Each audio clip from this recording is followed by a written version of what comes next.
3 minutes remaining.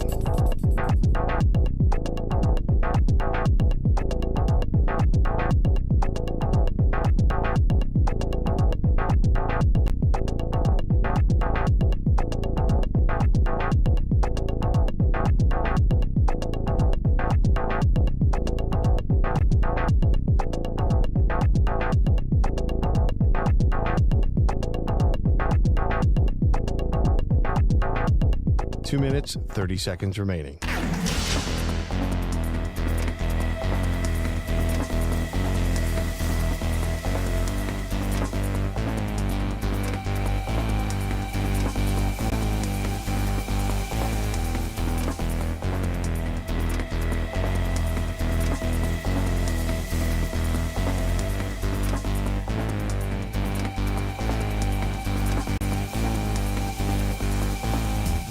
Two minutes remaining.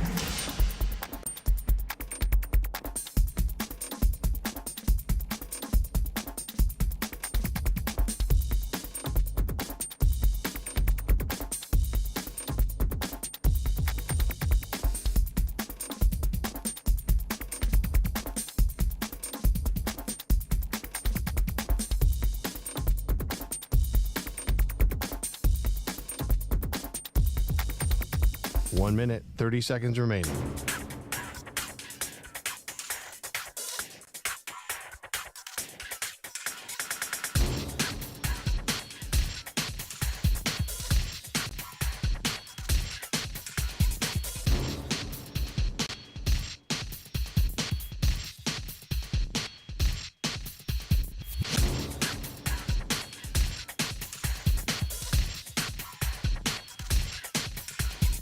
One minute remaining.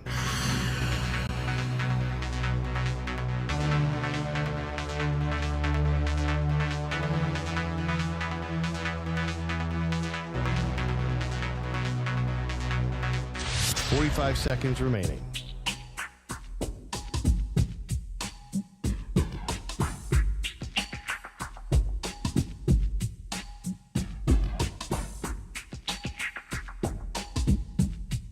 Thirty seconds remaining.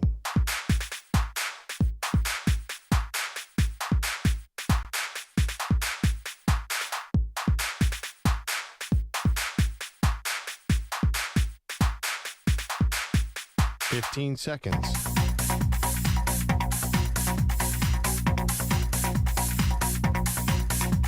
Break ends in 5 seconds.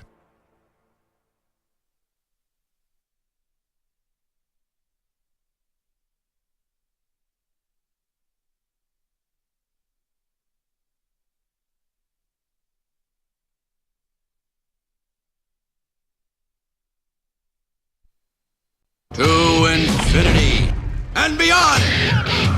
He's live. He's nationwide. This is the Zach Gelb Show.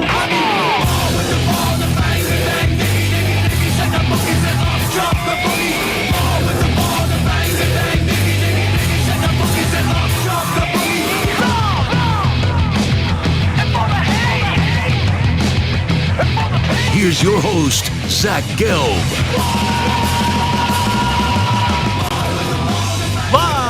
From the Play Show, yet not overly ostentatious studios of the Infinity Sports Network here in beautiful New York City, sitting on top of the 10th floor of 345 Hudson Street. Welcome on in to what is a Tuesday edition of the Zach Gelb Show across all the great local Infinity Sports Network affiliates, Sirius XM, Channel 375, the free Odyssey app, and of course, always streaming on YouTube. 855-212-4227 is the number to jump on in. That's 855-212-4227.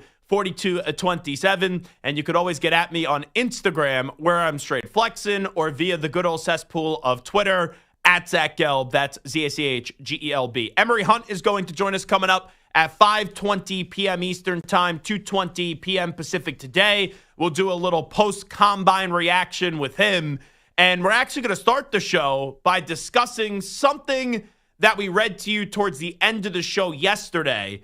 And I guess once this was kind of the cat was let out of the bag, there has been a domino effect since then when you've been hearing a lot of Shedeur Sanders slander. And let me just be the first one to say, I may not be the first one at 1 minute past 3 o'clock here on the East Coast, but you've been waiting for my opinion all day. Isn't that right? So I'll give you my opinion. I'm not going to stand for some of the Shedeur Sanders slander. Now, you may not think he's going to be great. That's fine. I think there's a healthy debate to have there. I think his ceiling in the NFL, I'd be fair to say it's one that is just of a good level. I would not say of a great level yet in the NFL. I still believe that he's going to be, at worst, a top 6 pick in the NFL draft. But the questions now about him being arrogant and him being brash and him being egotistical and all this stuff, I think it is the typical baloney, hogwash, and jackassery that always ends up playing on out this time of the year, where it's a bunch of anonymous things being said about someone, and you never know what is the motive behind it. Because sometimes teams leak things about players that they like so they can get their hands on them, and then they try to change the narrative. Or other times, people just quickly get perturbed by an individual in one of these quick meetings that they have, and they, end up acting like they are a high school kid at the lunch table, just gossiping. Here's what I know about Shedeur Sanders. Everywhere he has gone, he's left the place better than what he's found it. And also, Shedeur Sanders, whether it was at Jackson State or whether it was at Colorado, did more with less. Yes, Travis Hunter was the best player on Colorado this past year. The most valuable player was Shedeur Sanders. Shedeur Sanders the last 2 years did not have an adequate offensive line with the Buffaloes of Colorado, and they continued to get better week by week, and you saw Shedeur Sanders run around and turn garbage into gold. So I'm not going to sit here and tell you that I'm saying Shedeur Sanders is going to be a Hall of Fame quarterback. I'm not going to sit here and tell you, oh, Shedeur Sanders is instantly going to be a top 5 quarterback in the league. And I'm not even saying he could be a great quarterback. But I think he can be good, and I think at the absolute latest, he's going to be the 6th overall pick of this draft. I think he could go as early as 2, and I do believe one of either the Browns, the Giants, or the Las Vegas Raiders are going to find their way to go get Shedeur Sanders. So is he the greatest prospect in the world? No, but there's always BS with Shedeur Sanders, and sometimes I think it gets exaggerated. So the hate of the Sanders family, sometimes I think that goes a bit too far. But I want a quarterback who is confident. I want a quarterback who is an alpha. And I'm okay with my quarterback being cocky. So if someone talks to Shedeur Sanders and they go, oh, he's arrogant. Oh, he's brash. I don't think that's the worst thing in the world. And also, let me let you know a little secret. Who are the teams that he's talking to? Right? Because maybe, and we've heard this, that right, Shedeur maybe wants to go play for Tom Brady. Or Shedeur wants to go team up with the New York Giants because he wants to go play with Malik Neighbors. Right? Shedeur has even talked positively and has thrown a few little, trails out there and left a little bit of a trail about potentially playing for the Cleveland Browns. So maybe he's just talking to a team that he has to go through the process, and he knows that there's probably not a good chance that he's going to be there. And I'm not saying you shouldn't take an interview seriously, but if he doesn't want to go to a certain team, I don't think it's a crazy thing where maybe he's not as on his game as he would be in some of these other interviews. So I don't really know what is true here, but here was the report, and it's a long tweet. I'm not going to read you the whole thing. This is way past the 280, 290 character limit, and this is a long tweet. I'll give you I'm going to give you about like 7 or 8 sentences. This is very difficult what I'm about to give you, but this is basically the first part of what Josina Anderson said. I'm disappointed to hear that a quarterback's coach from a team drafting in the top 7 referred to Shedeur Sanders as coming off as brash and arrogant in his team's interview and making his assessment known to a number of people per source. I'm purposely not naming the team as not to directly call the team out. I'm just sharing that this coach's personal assessment is the direct opposite from how Sanders came across to many reporters in his press conference with the media at the Combine.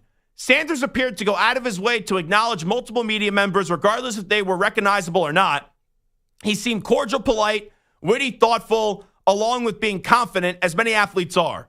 Alternately, these observations were distinctly different from how another QB prospect came off to some in the media last year in Indy.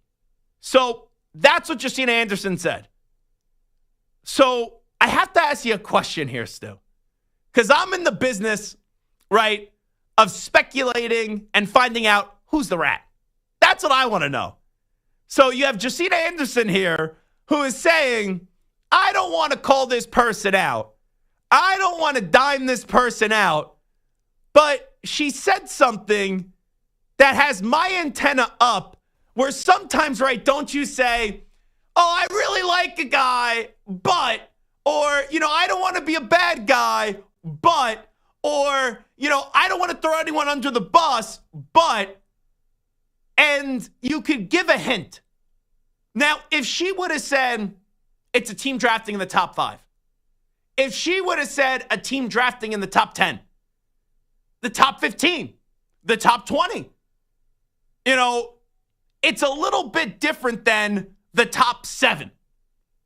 I have never heard someone give a report where they don't want to reveal who the team is and go, you know, I don't want to tell you who it is, but it's a team in the top 7. Wink, wink. You know, that would be like me saying, hey, I have an issue here on the show today. And producing the show is Ryan Botcher and Stuart Kovacs. I have an issue with one of them. I don't want to dime this person out, but the initials with the person I have an issue with aren't RB. And no, I don't have an issue with Stu. It's like, what's your first thought, Stu, when she says top 7? Who's the team? Top 7, 7th pick, Jets. Right? Done. Like, isn't that to me what this is all about? Now, she said that this is coming from a quarterback's coach from a team drafting in the top 7. Like, that has to be, I don't think, right, if she's saying it's a top 7 and you go through the other 6 teams, I don't think Tennessee's going to talk crap on Shedeur Sanders. I don't get why Cleveland would, because if you were trying to create an issue out of this, but not exactly dime out and dish out who the person is, then wouldn't you just say top 5 if it was Cleveland? I don't think it's the Giants. The Patriots have no need for a quarterback. The Jaguars have no need for a quarterback. The Raiders, heck, Tom Brady is like a mentor to Shedeur Sanders. So can't it really only be 3 teams, Stu? Tennessee, Cleveland, or the Raiders? Right? Like, I don't, you know, maybe you could throw the Giants in there as well. But if it's going to be 1, 2, or 3, if you said top 3, that's a little bit different. Right? If you said top 5, it's a little bit different. She said top 7.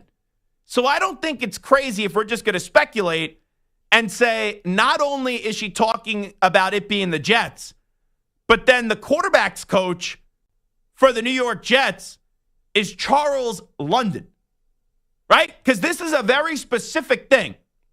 She's upset with someone basically saying and telling anyone that would listen that a team in the top 7 is referring to Shedeur Sanders as coming off as brash and arrogant in the team interview and making assessments known to numerous people.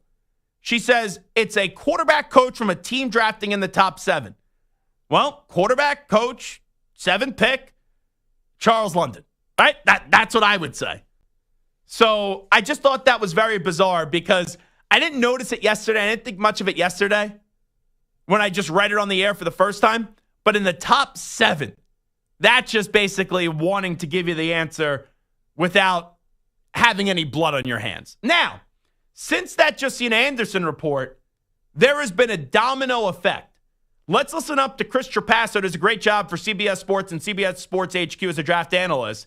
He joined the Maggie and McMuffin show, right? Oh, sorry, Maggie and Perloff show on the Infinity Sports Network.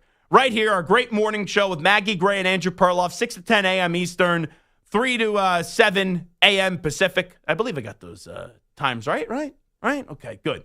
And you can listen to many of the same Infinity Sports Network affiliates, Sirius XM Channel 375, free Odyssey app, and as always, streaming on YouTube.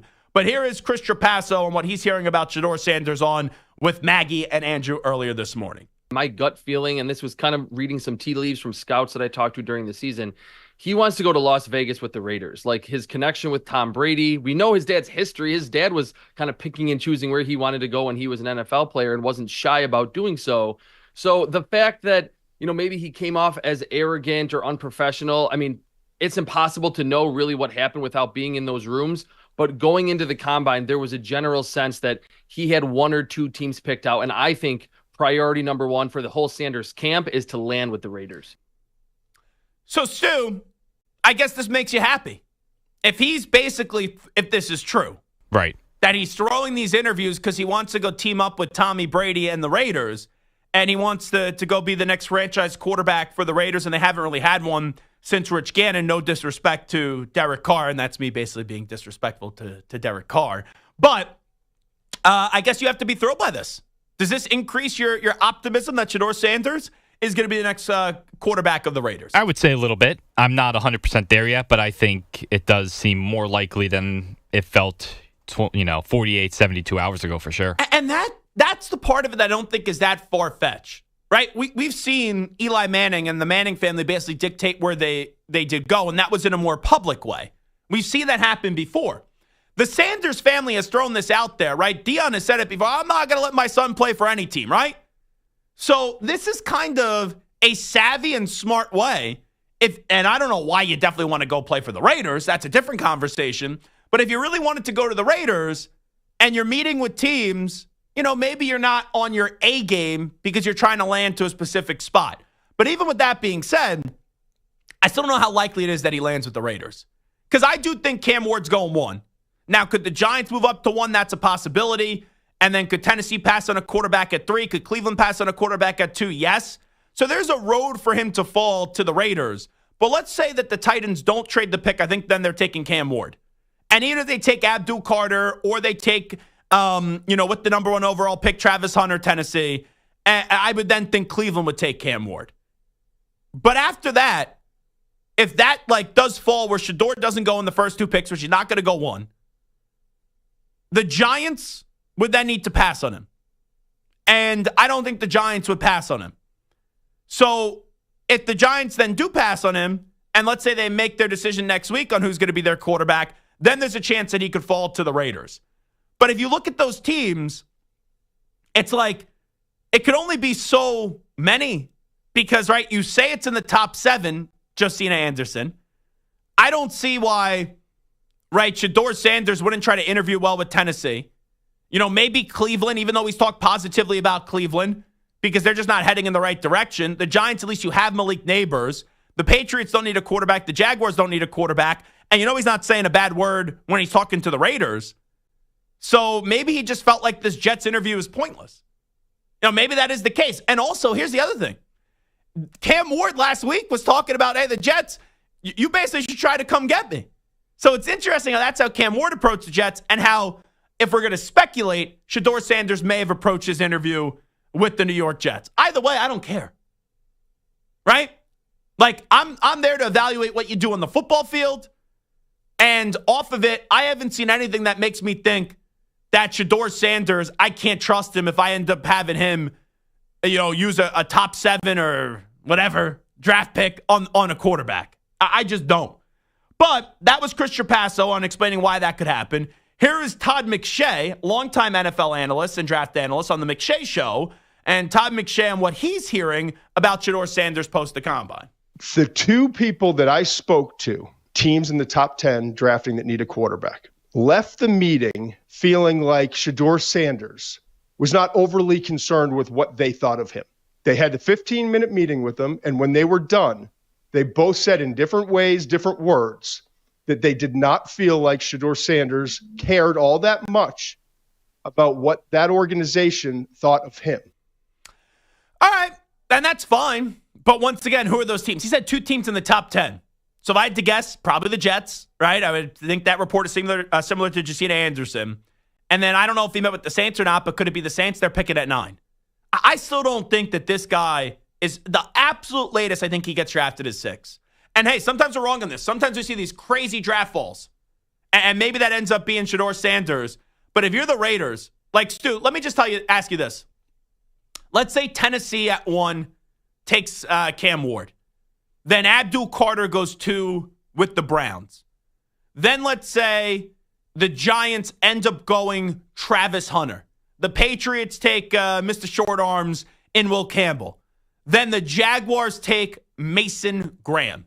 If the Raiders are at 6 and they don't take Shedeur Sanders, right, with all the big prospects off the board, I know Will Johnson is still there. You could still talk about Banks from Texas.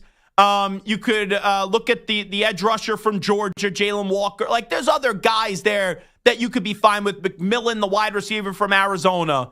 But if they pick one of those guys, when you have a quarterback on the board in Shedeur Sanders, you would have to be livid, right, Stu? I'll be pretty disappointed. I'll be more angry if they do that than I was when they actually won games towards the end of the season to cannibalize their draft position. And you called that, by the way. I knew it was coming. A month and a half left in the season, I said, Stu, you're going to get a good draft pick. He goes, nope, the Raiders are going to win some games that they shouldn't at the end of the year. So what do you make of this Shedeur Sanders stuff? I think a lot of it is just baloney, hogwash, and jackassery, if I'm being serious. Because it always happens with one guy in the draft. You watch him play, you're impressed by him in college, and then leading up to the draft, people try to create this narrative. And it's low-hanging fruit with Shedeur, right? But this idea that him being brash or arrogant, like, I don't even know if it's true, but I don't think that's necessarily a knock when you're talking about a quarterback. Like, I want my quarterback to have a chip on his shoulder. I want him to be a little cocky. I want him to be a little bit arrogant. I want him to be an alpha. But we didn't really hear this stuff before the combine. And people could have their preconceived notions, and I think a lot of it is bullcrap here. But ultimately, if you're a team like Cleveland, if you're a team like the Giants, if you're a team like the Raiders, I don't think you should be in the business because another team was rubbed the wrong way with how Shedeur Sanders' interview, and that's why you don't end up taking Shedeur Sanders. I'm not saying Shedeur Sanders is going to be in Canton, Ohio one day. I'm not saying Shedeur Sanders is going to be a top 5 quarterback in the league ever. But what I saw in college at Jackson State and at Colorado is he made people around him better. He uplifted a team, and he did more with less. And he was the MVP, not the best player, but the MVP of the Colorado football team last year. So now all of a sudden, because some quarterback coach in the top 7, wink, wink, doesn't like that Shedeur Sanders didn't give it his all in his interview process because he's not going to the Jets at 7, right? He'll go before 7 because the Raiders at the last resort will take him at 6 because he didn't go all out in the interview. So someone now thinks he's brash and arrogant. Am I supposed to sit here and lose my mind over this? No. And quite frankly, this is just, once again, the word I'll use, the jackassery that goes on with the NFL draft process, where it's like, let's tear a kid down and let's just try to destroy a kid because we didn't like a 15-minute conversation with him. I think this is all a bunch of nonsense. I think this is all a big, giant nothing burger. And ultimately, Shedeur Sanders not going to fall that much. He'll go in the first 6 picks of the draft, and he'll probably either go to Cleveland, the Giants, or the Raiders. And that's just my way of thinking on this. These reports today, let me be abundantly clear.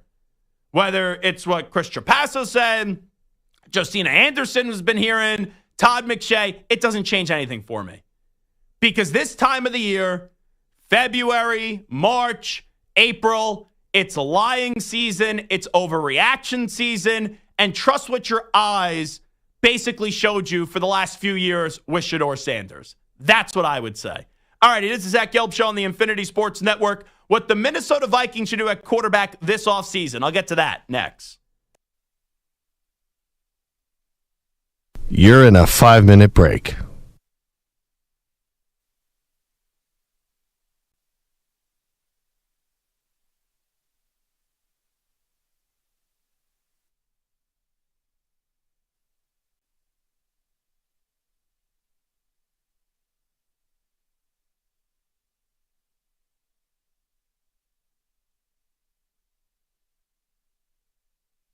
Four minutes, 30 seconds remaining.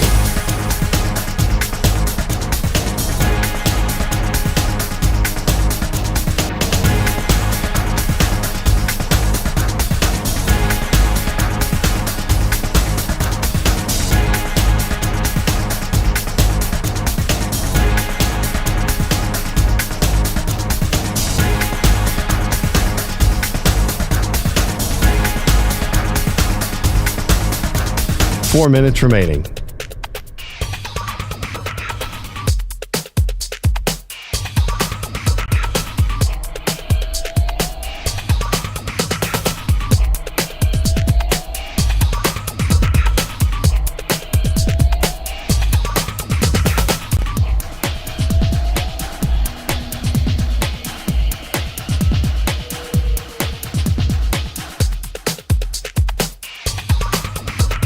Three minutes, 30 seconds remaining.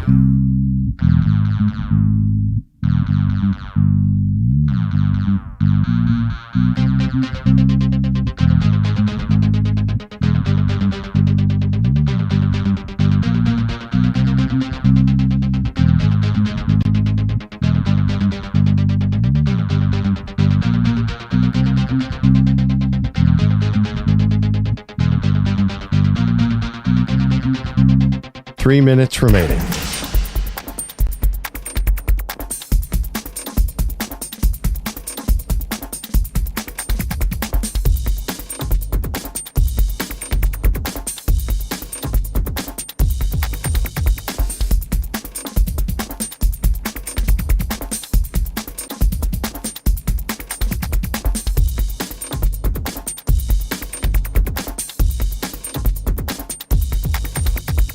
Two minutes, 30 seconds remaining.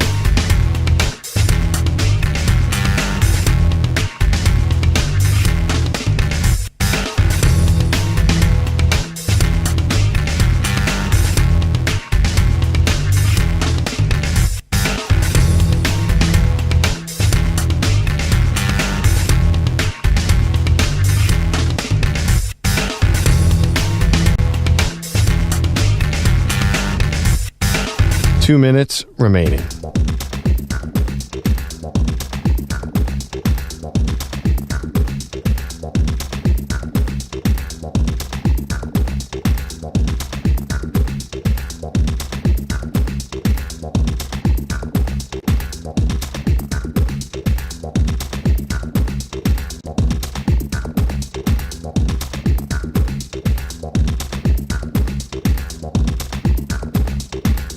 One minute, 30 seconds remaining.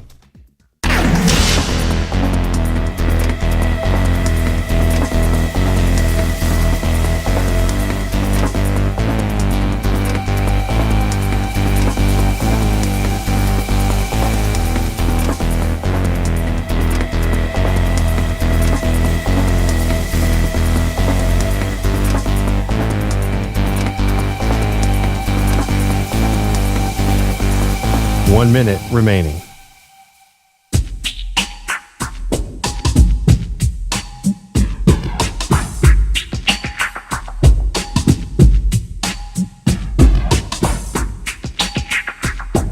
Forty-five seconds remaining.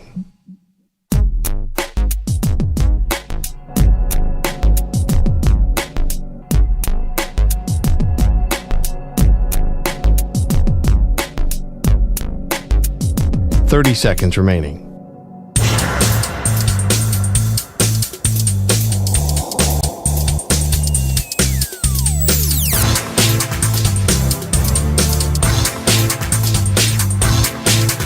Fifteen seconds.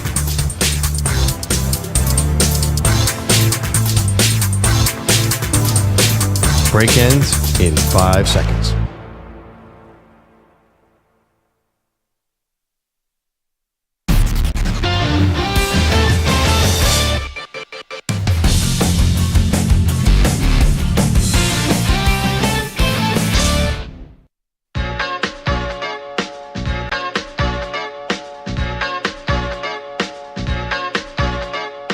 Welcome back to the Zach Gelb Show.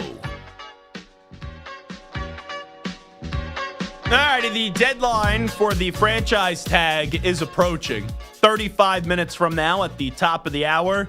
If you have not slapped the franchise tag on someone, well, then they can't be tagged. And then you do have, if you do franchise tag someone like the Bengals yesterday, slapping the tag on T. Higgins, you have until July 15th to then find a way to get a long-term deal done, or else that player is going to be playing on the tag, whether it's with that team or someone else next year. So I read that earlier this morning. The reporting was that Sam Darnold is not expected to get tagged by the Minnesota Vikings. I think that's the right decision by the Minnesota Vikings. If Sam Darnold walks, we'll see how the compensation does play out, but you basically get a third-round pick. So is there any really incentive to slap the tag, and do you think that you'll be able to get more if you're trading Sam Darnold to somewhere else? I think in order to get more than probably a third-round pick, there needs to be a severe market. And here's the hot take of the day. I don't think there's going to be this robust market for Sam Darnold. I don't. If Sam Darnold didn't play so poorly in the last 2 games of the season, I think it's a different conversation. Like when he played to the level that he did up against Green Bay, and I think it was the second to last week of the regular season.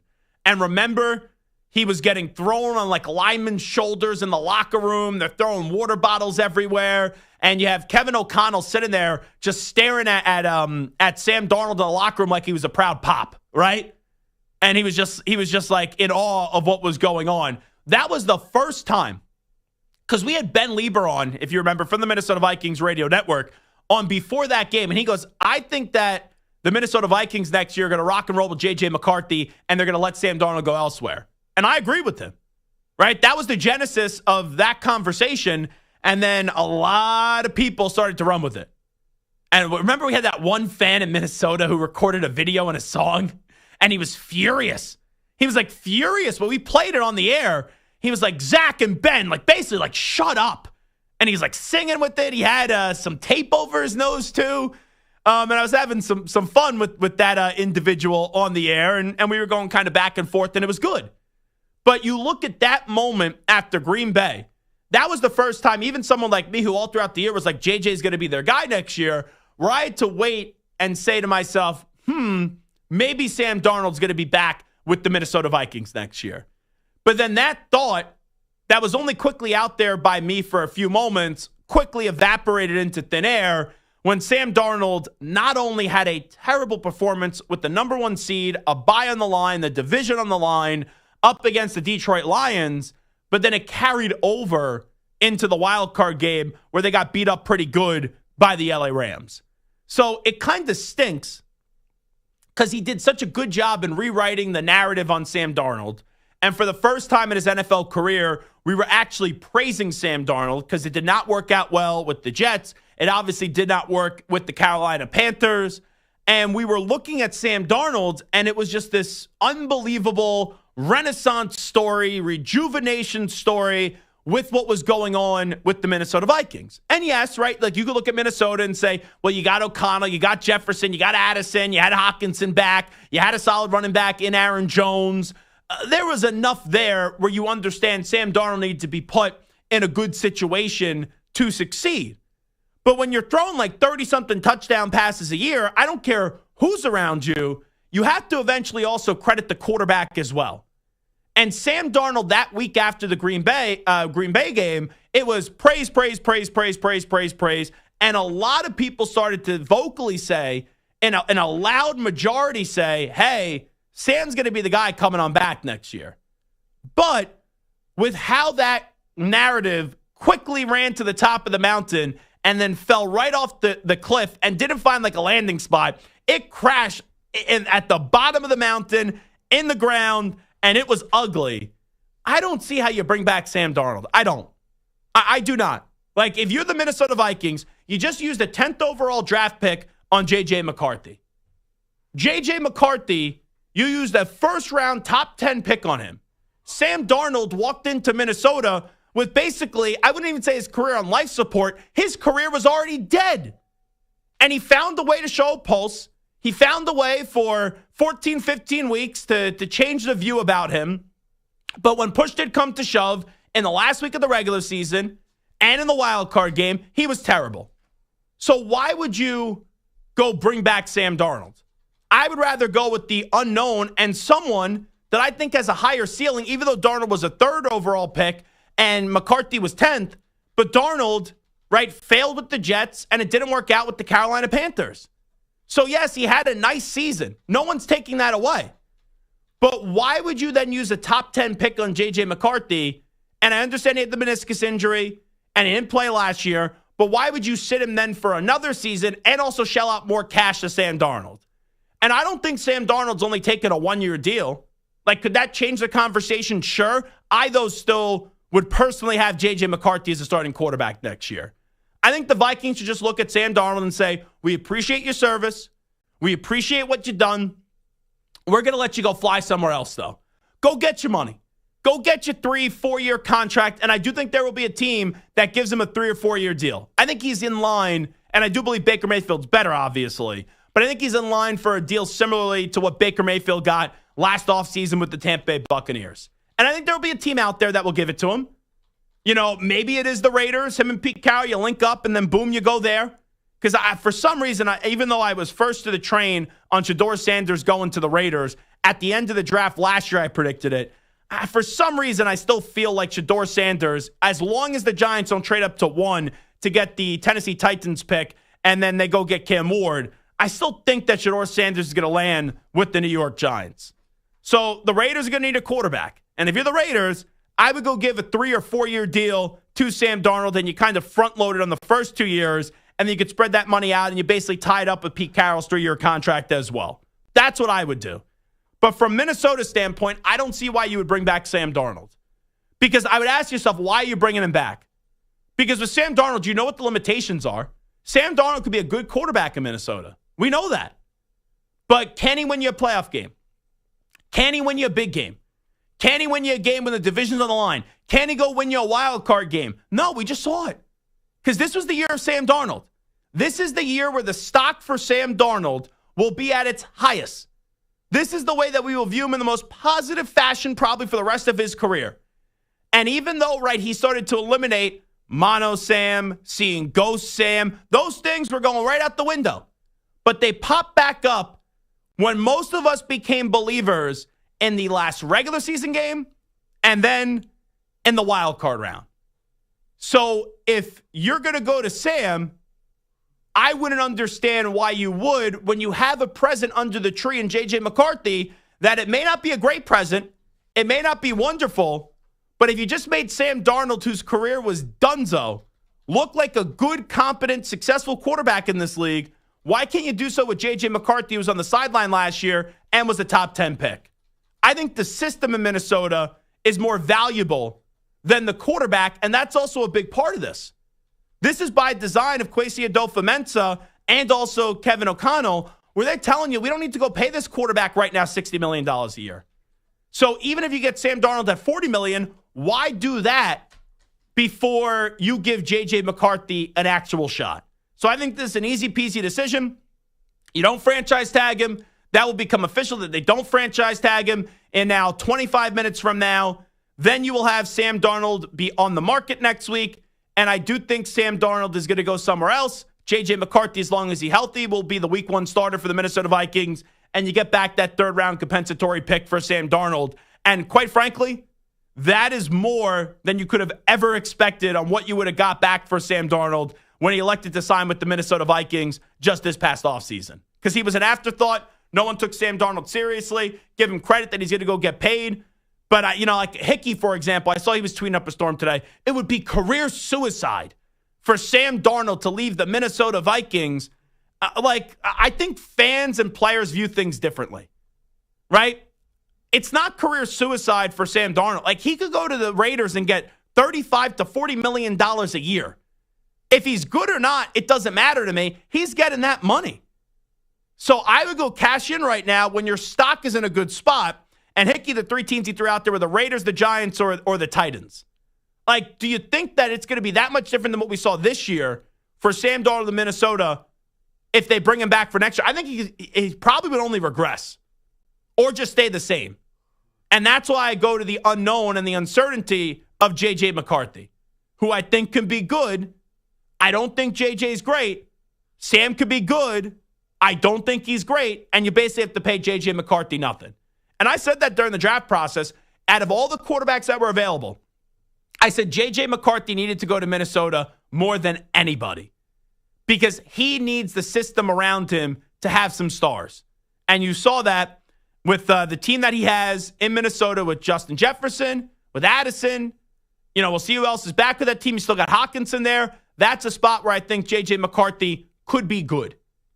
Sam Darnold just showed it last year. He could be good there.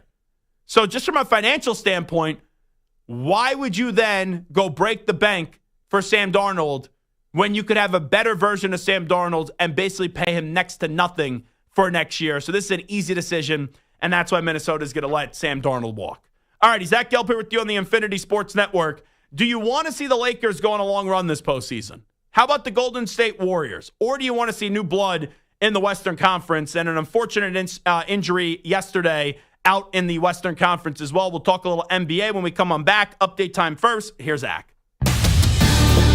Infinity Sports Network Sports Flash. And we begin with a riddle sponsored by Progressive Insurance. What do your home and auto have in common? Progressive protects them both.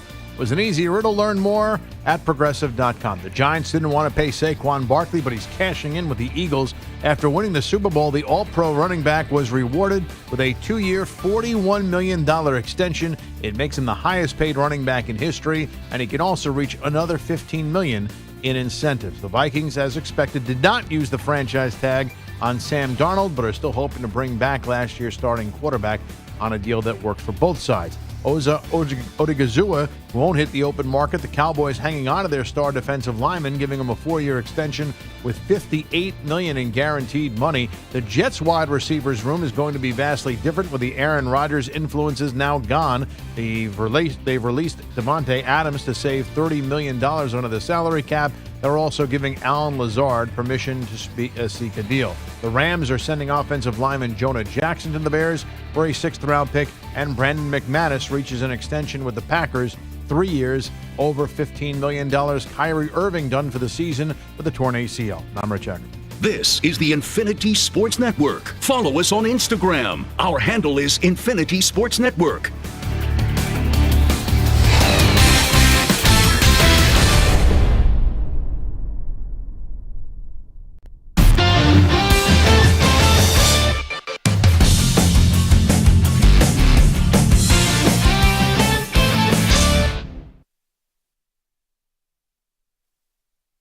You're in a 5-minute break.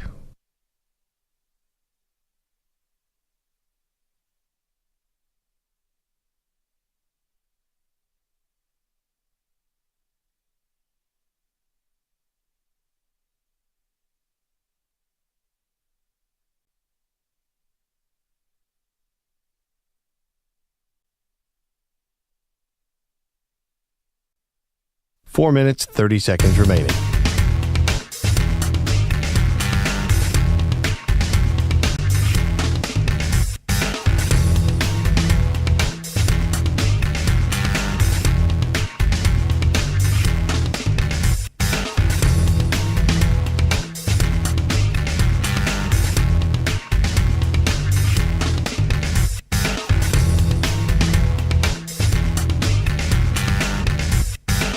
Four minutes remaining.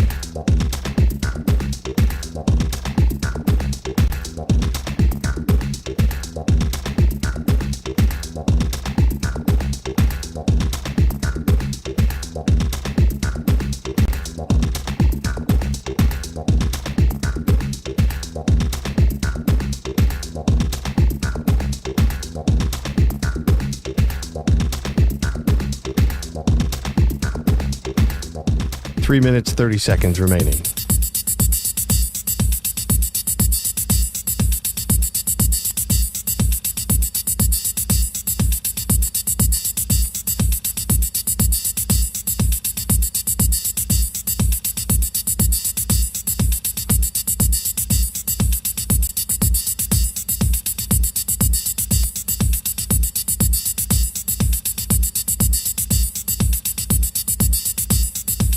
Three minutes remaining.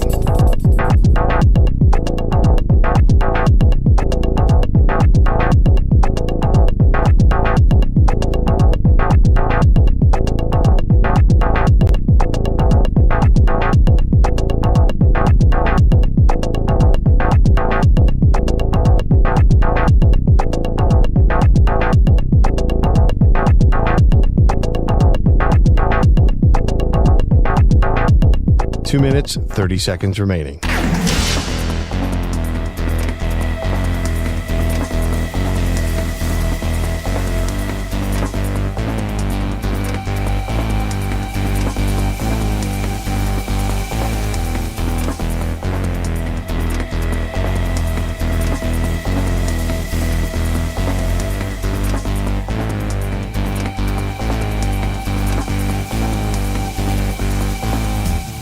2 minutes remaining.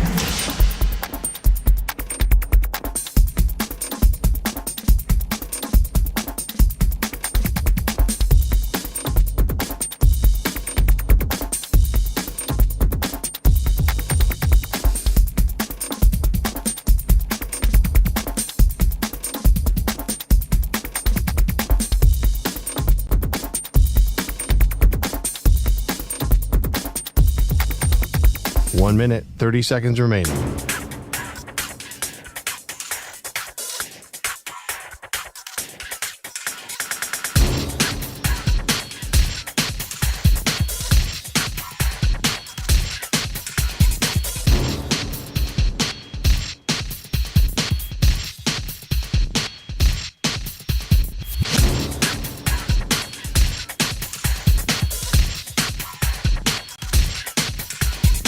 One minute remaining.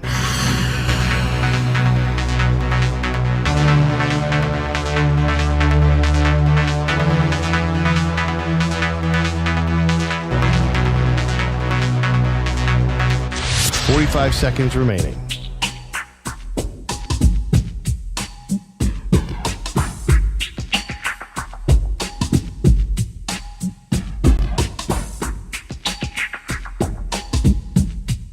Thirty seconds remaining.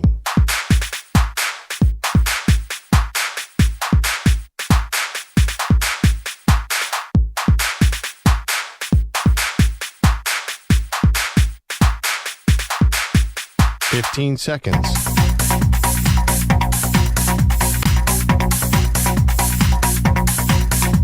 Break ends in 5 seconds.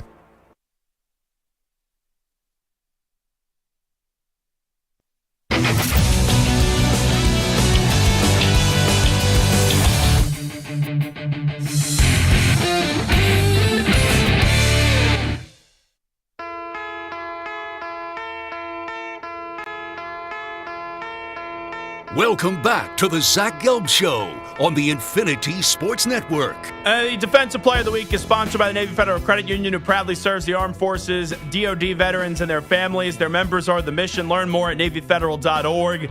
This week's players: Panthers goaltender Sergei Bobrovsky. In last night's 2-1 win over the Lightning, the two-time Vezina winner saved 28 of 29 shots that came his way.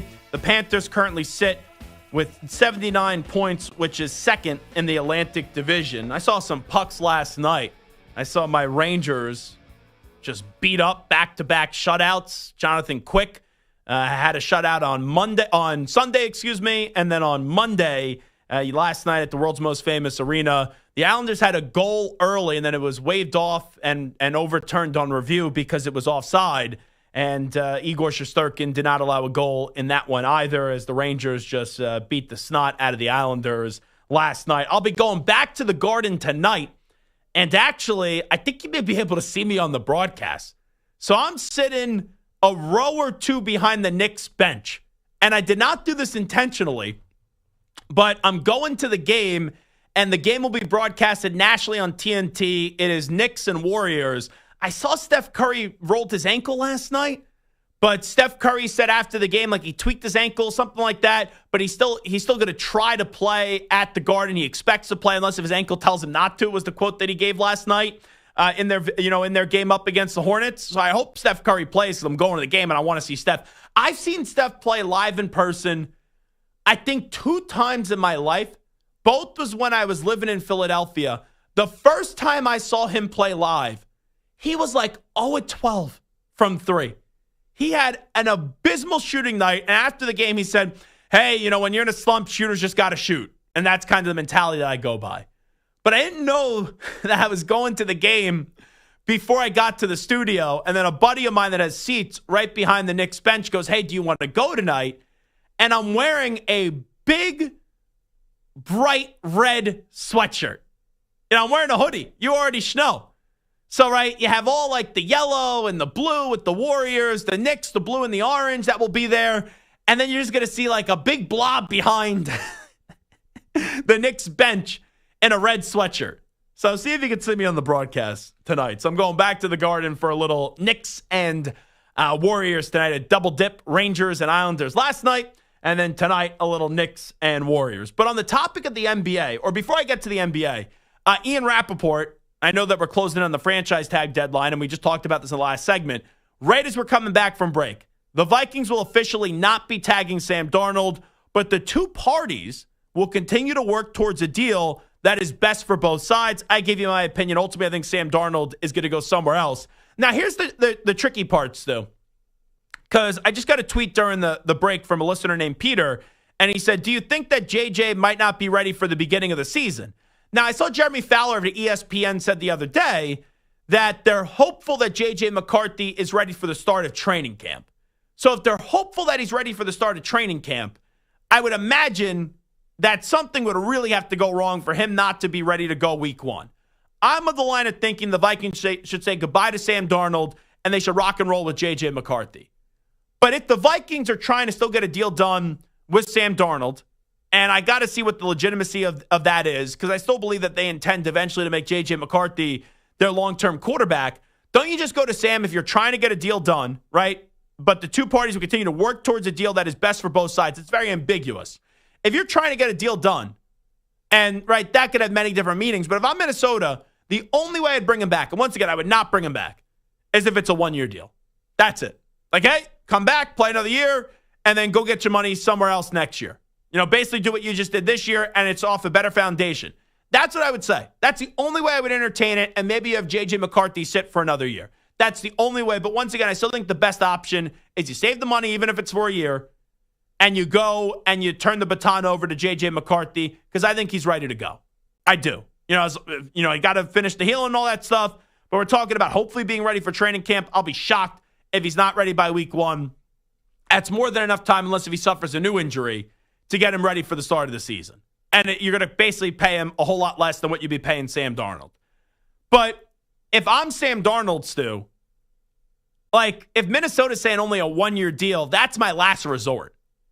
I would consider two teams if I'm Sam. I'm trying for the Steelers, number one. Right, that's a good destination for him. But if not the Steelers, then I'm trying for the Raiders on a 3-year deal. And I actually don't even think the Giants would be a bad destination for him. Now, I think the Giants are going to get a quarterback in the draft, but the Giants at least have Malik Neighbors, and Tyrone Tracy Jr. did a nice job. Those would be the three teams that I would consider if I'm Sam Darnold. I think are realistic. The Giants, the Raiders, and the Steelers. And if all three of those teams say no, then I would be open to taking a cheap one-year deal with the Minnesota Vikings. That's how I would kind of approach it if I'm Sam Darnold. But once again, I don't know how you feel on this, Stu. If I'm Minnesota, if I'm running Minnesota, I would just say, all right, let's go to J.J. McCarthy and let Sam walk. I agree. And maybe if he didn't have those last 2 weeks that he had, maybe we'd be talking differently about it. But I just feel like, and I don't think he's a bad quarterback by any stretch of the imagination.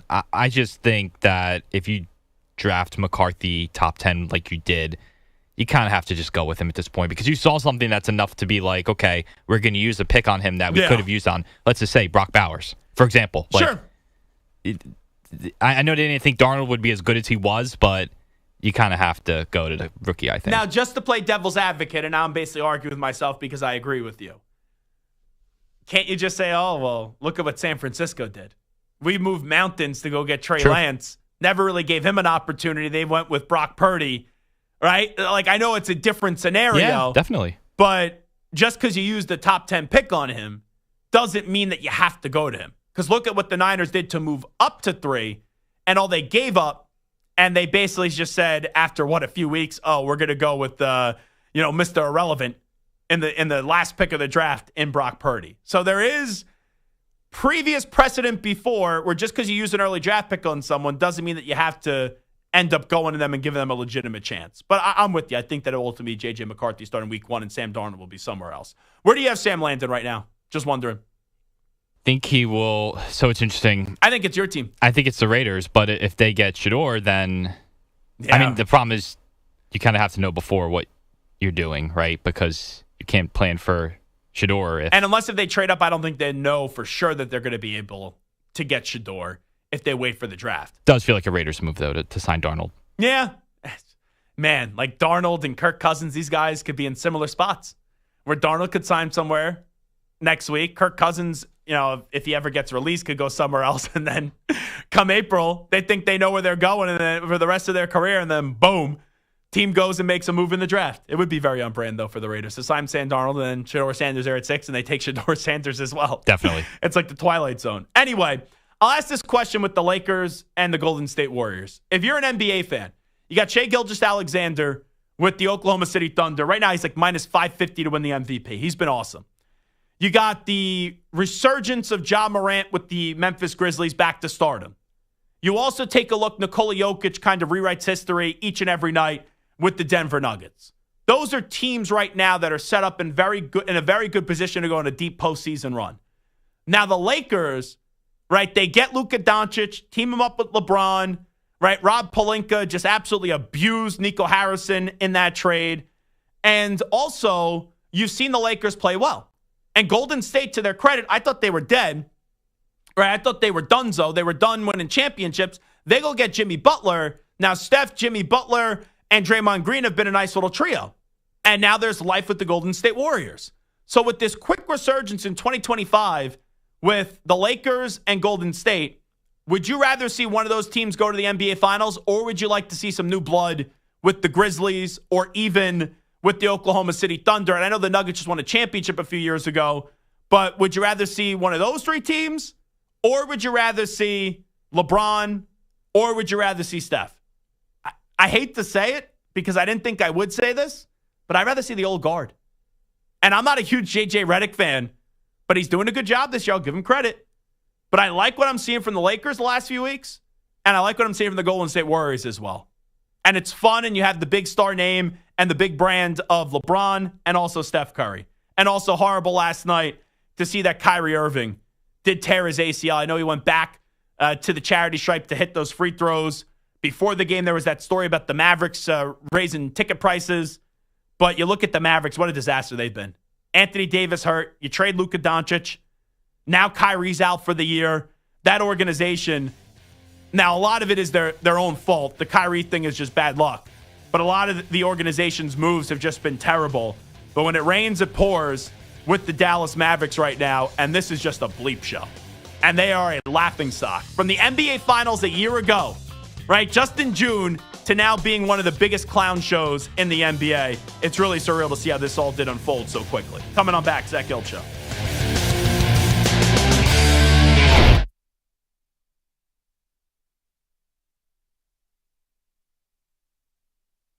You're in a 5-minute break.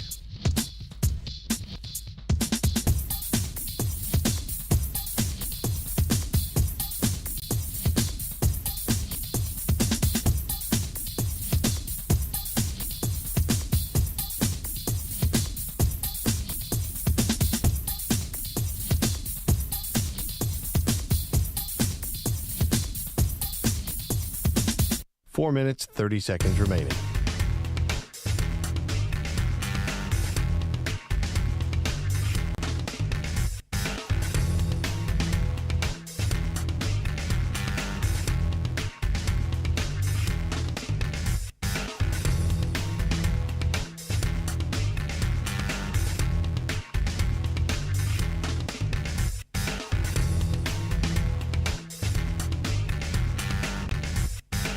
Four minutes remaining.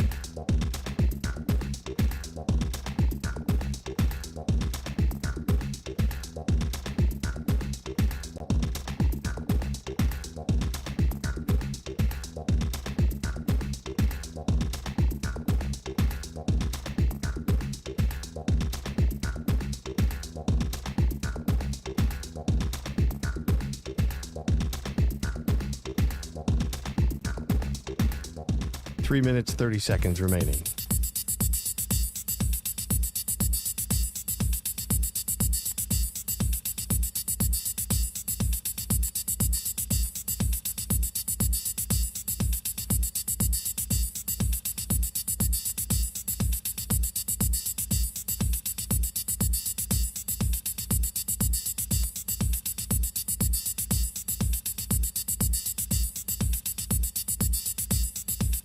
Three minutes remaining.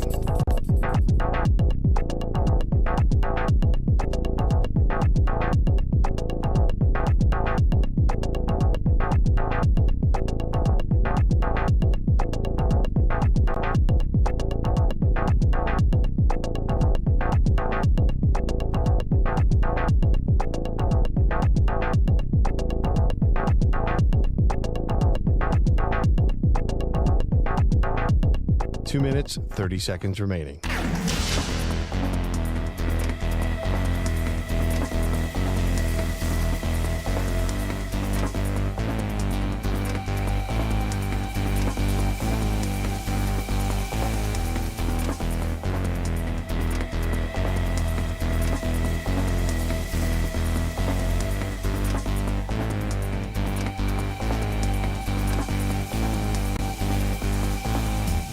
Two minutes remaining.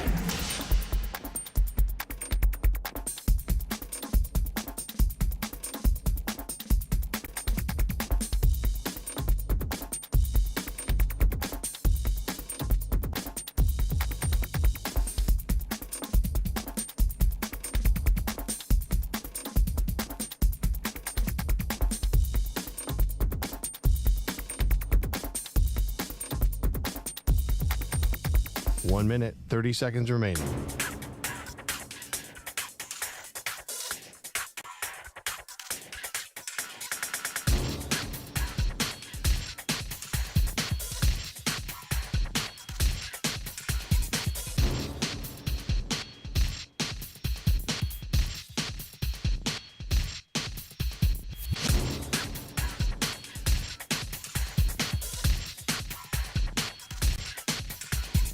One minute remaining.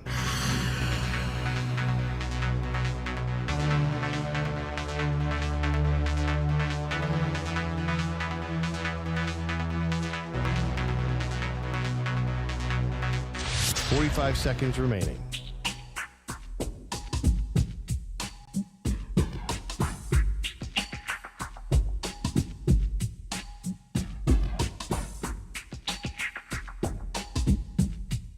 Thirty seconds remaining.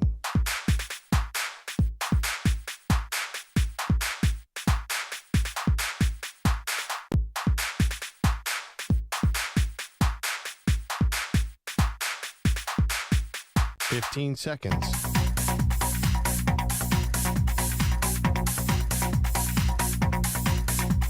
Break ends in 5 seconds.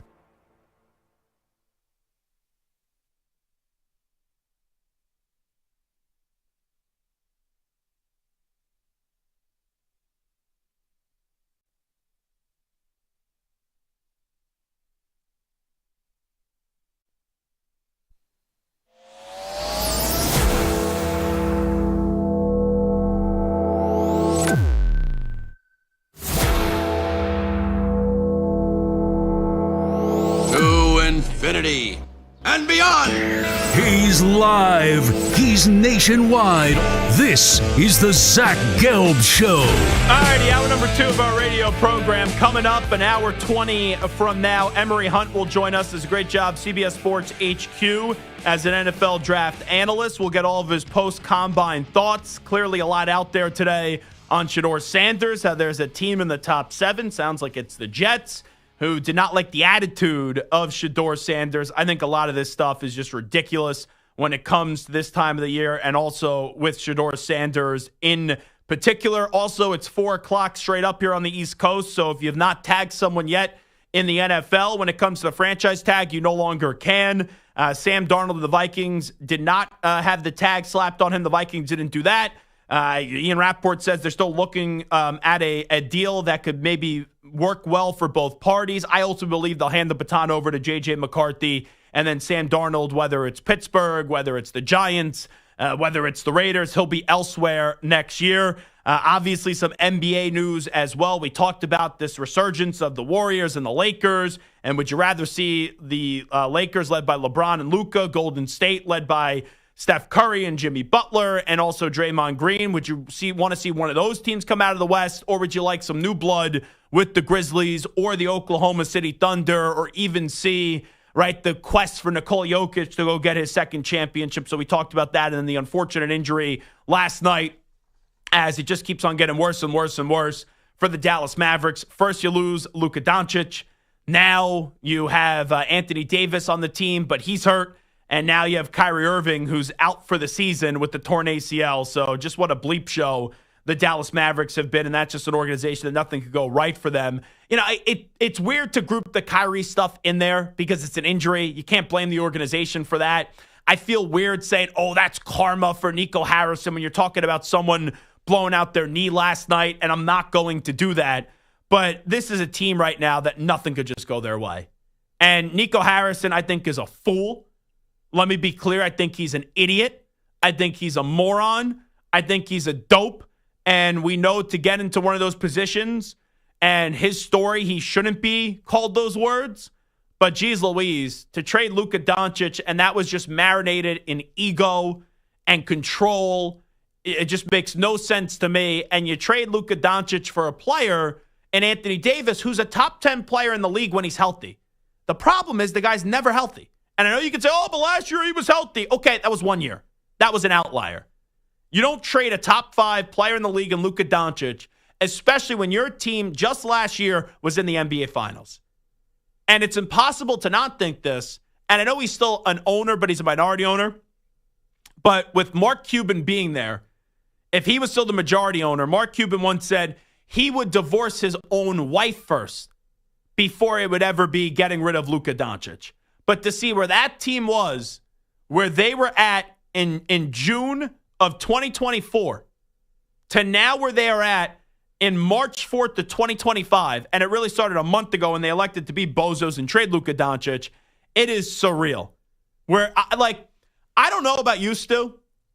There are moments in sports, and right, they could happen the same season. We saw the Mets up 7 games in the NL East with 17 to play, and they choked that to the Phillies. Last year, the Eagles, right, they were 10-1, and they won 1 game down the stretch, and they had a choke. Right? There are moments in sports where you fold in a season. But to see where the Mavericks were from last year, being in the championship game, to then, before you even start this postseason, I don't care if they're in it or not, but to see where they have fallen and how much their roster has changed and the direction has changed, I'm not really well-versed. Botcher, you're probably the smartest out of everybody here. No offense, Stu. I'm obviously, if we're going off of the power rankings of intelligence, I would say Botcher's 1, Stu's 2, and then I'm sitting here at 3. Do you follow all this Bitcoin stuff? I feel like you're a big Bitcoin guy. Wow, that's a harsh assessment. No, I don't. Well, no, I'm saying you're up to date and you know what's going on. With Bitcoin? With all this trading stuff and this Fugazi trading stuff. No. That's what the Mavericks are, if I understand this correctly. It's like that hot trading coin with Bitcoin that you have all these people pouring money into. Someone sells, they quickly make a buck, and then everyone else is screwed. Like, that's the Mavericks right now. They thought they had something special, and now they have basically nothing to show for it. Very quickly after that, they have very little to show for it. After they thought they just had something very special from where they were going back to June, if that makes sense. They could do like a meme coin. Meme coin, that's what it is. Yeah. Didn't the Hawk Tua girl do that? Yeah. So yeah, you could and Taylor Mathis too, right? I think they both did it. It's illegal. Yeah. Like you make a coin, scam the fan base into believing into it. Yeah, meme coin. I said Bitcoin, right? Yeah, it's the same thing. Oh, okay. Yeah, the meme coin. The Mavericks were a meme coin. That's what they were. We thought they were really good. Everyone's making money. People are bought in, right? Yep. And then Nico Harrison's like, suckers, I'm pulling out. I'm getting rid of Luka, right? Unfortunately, we're going to bump season tickets up 8%. Kyrie then, unfortunately, tears his ACL. And now the team has I give you Anthony Davis. Who would be? He's always hurt. And that team has no direction now. If I'm a Mavericks fan, and I saw the videos last night of the fans just getting up in the third quarter, unless if you're getting those tickets for free or you already spent the money, unfortunately. But if you're someone that's saying, hey, I'm in Dallas. What's there to do? The Mavericks are playing. You're a sucker. You're really a sucker, even if you're investing $1 for tickets right now. Because that organization traded away a generational player, a guy that's a top 5 player in the league. I don't I'm not a big conspiracy theory guy, but I will be here. There's a lot of chatter about them maybe moving. You want to have a fan base just not care? Do what the Mavericks have done the last few months. Stu, you're a huge NBA fan. This to me, and I know it worked out for you because your team got Luka Doncic, but it's really disheartening, and it's really discouraging to see what Nico Harrison has done with the Mavericks in a few months. It's crazy. Yeah, if I was a Mavs fan, I'd be livid, and just as a general NBA fan, not a Laker fan, I would be mad too. It's garbage. It's pretty bad because they had a ceiling. Even if this team with Luka, Kyrie wasn't a champion, I know they just got to the finals. Yeah, but you have Luka. But even if you had your skepticism, there's at least belief. There's at least hope. You've had some tangible proof that this could work, and you have. You can't name me 5 players in the NBA better than Luka Doncic. You can't do it. And plus, you have Luka at DH. He is, even without Kyrie in a few years, I'm sure someone will go there. Yeah. It's Texas, the state tax, all that stuff. They would have had a good chance to get another star and compete for titles. Do me a favor. Now, we have a history of getting some big names on this show. And I know, right, one of our own, David Shepard, the Good Shepherd, which I'll give you a plug here, obviously. Friday into Saturday, Saturday into Sunday, 2 to 6 a.m. Eastern time on many of these same Infinity Sports Network affiliates. I know he went for a big fish. Big fish. The biggest fish in the NBA these days in LeBron James. You can't play this song again. I'm sorry. Botcher's going to get me in trouble. That was Ryan. I'm backing up the bus. What song? You played up the song that Cap put together yesterday. I played the song. I laughed at it yesterday. I'm moving on from the song. Although I hear there's like 5 other versions too. You give a mouse a cookie, right? With Kaplan, he asked for a glass of milk and then some other things too. So good job out of Cap. But since Shep requested for LeBron James to join him and then was upset when LeBron James the Lakers didn't even get back to him for his request. You know what? I'm going to put this on you, Stu. I'm not asking for LeBron here. Okay. I want Nico Harrison by the end of the week. Okay. And I would ask, and tell the Mavericks, I'd only ask one question. And you could tell them what my question would be. Hey, Nico, why are you an effing moron? That would be my question. Nico, it's Zach Gelb here, Infinity Sports Network. Why are you an effing moron? What do you mean? You traded away Luka Doncic. How stupid can you be? And then, if he still is on the phone and doesn't pull a Deebo Samuel and run off the air with us, or Warren Sapp walk off the set, I would have one more additional follow-up. And this would be a serious follow-up. Like the effing moron stuff, it's a little tongue-in-cheek, even though I mean a lot of it. Here would be the other follow-up. What's your message to Mavericks fans? Because right now, anyone that's a fan of the Dallas Mavericks should have zero belief in you. They should have zero trust, zero confidence in you. Sell me I feel like I'm Jordan Belfort right now. Sell me this pen. Hey, Nico, sell me on why I should believe in you. Because right now, I think you're an effing moron. That's what I would say to Nico Harrison. Do you think we'll get any response from the Dallas Mavericks when we reach out to them? I think we'll get the same crickets that Shep got. That was also the funniest part of the whole thing. Low-key funny part of it. Do we have the audio, by the way? Can we find that? And then we'll be done talking about Shep and this whole LeBron James thing for the rest of the week. But if you could get me the audio of Shep being upset with the Los Angeles Lakers for not getting back to him when it comes to his request for LeBron James to join him for 3 minutes on an overnight weekend radio program, national radio show, by the way, let me add. This was Shep sounding off, and there's a lot to unpack here, but I thought the funniest was Shep maybe not understanding what hearing crickets means. Go ahead. My interaction with LeBron James is non-existent. I reached out to the PR people with the Lakers. And I made it very clear to them that I understand LeBron James is not like the coverage that the media gives the NBA, and more specifically, the face of the NBA, whoever he believes that is. And I want to make sure that I do my part in honoring and understanding what LeBron is after, and I would love to have him on our program. Is there any time in the next 2 months that he can join us for 3 minutes, and we can keep it as positive as he wants, and we can honor what it is that he's asking for? And what do you think the response I got was? No, I didn't get that. I got nothing. Nothing. So LeBron James is putting out there to everybody that the media doesn't know how to cover the game, is negative, is critical, is cynical, and yet the people that are in charge of that particular organization, in terms of the relationship with the media, they then don't get back to people that want to do good stories on the Lakers. That's a shame. Can't have it both ways, LeBron. Can't use your soapbox to call out falsely an entire industry. And when that industry then wants to empathize with what you're saying, it's met with a Heisman's arm stiff. Not cool.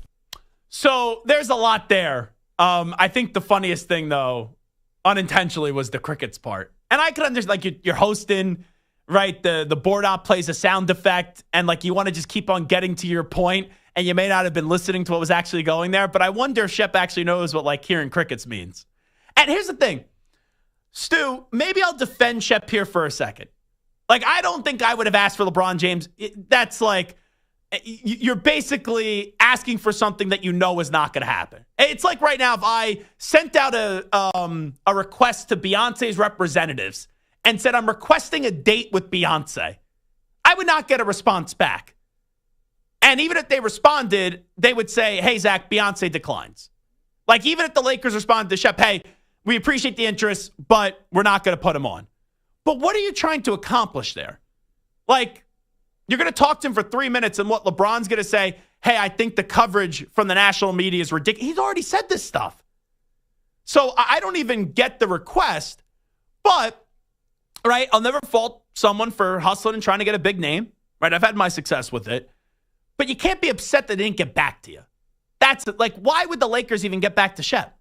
You know, I've had tons of teams, and, right, that haven't got back to me when I asked you. That's just part of it. If a guy's busy, sometimes they don't even get back to you. I think there's something there with Shep and LeBron. I think Shep can't stand, and I may be off base here. I think Shep hates LeBron.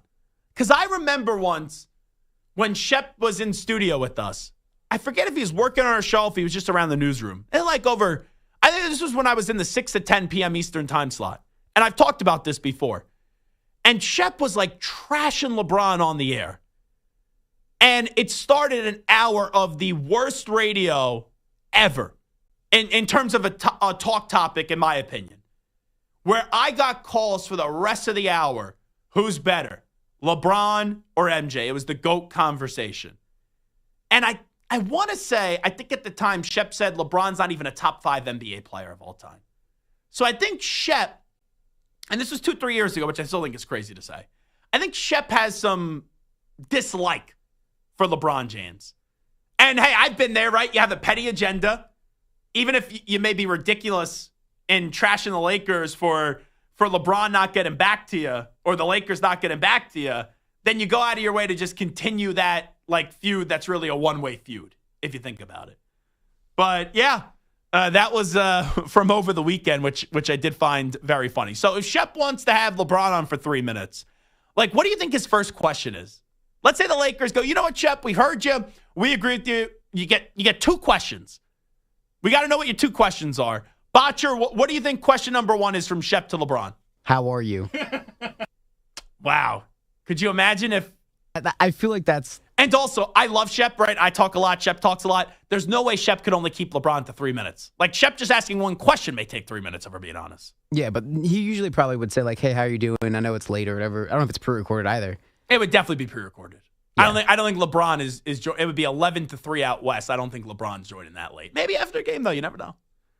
So hey, how are you? That's your that would be the realistic first one. So then give me a meat and potatoes question, like an actual question, not like, hey, how you doing? Do you think, well, you can't call it a network.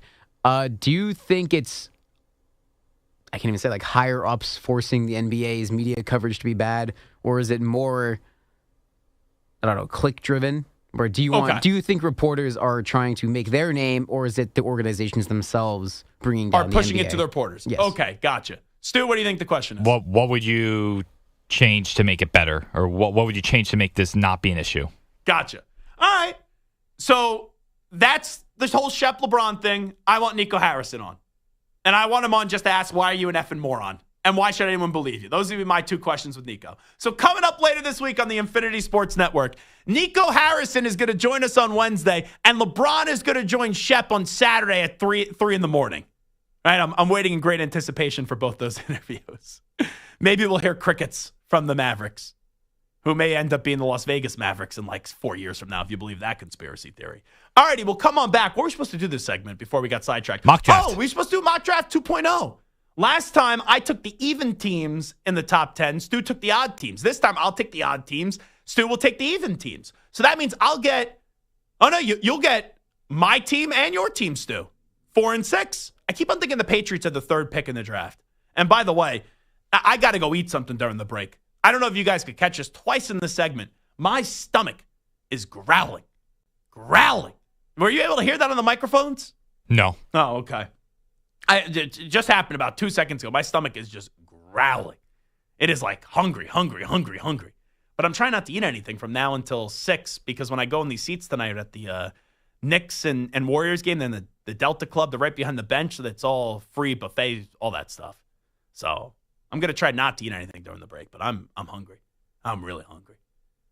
So. Do we even have vending machines here? I saw they got rid of one of the vending machines around here. They got rid of the main one by the entrance. Oh, you consider that the main one? I consider the one in the kitchen the main one. The tuna one? The tuna stuff? They have tuna there? There's like some old tuna or something in there. Who the heck would get tuna from the vending machine? Our boss, by the way, David Marinick, he has a sardine every day.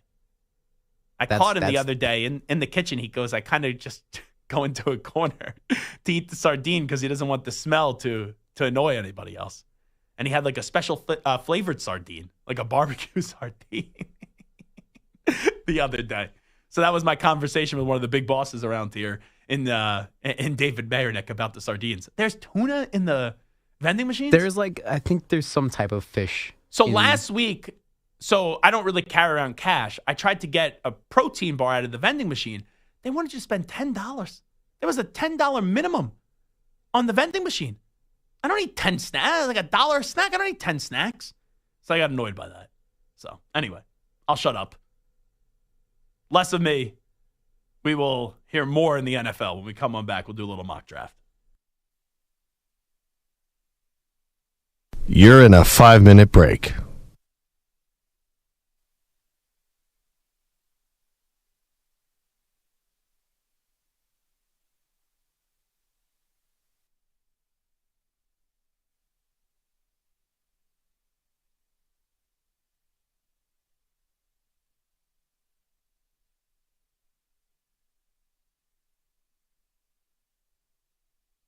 Four minutes, 30 seconds remaining.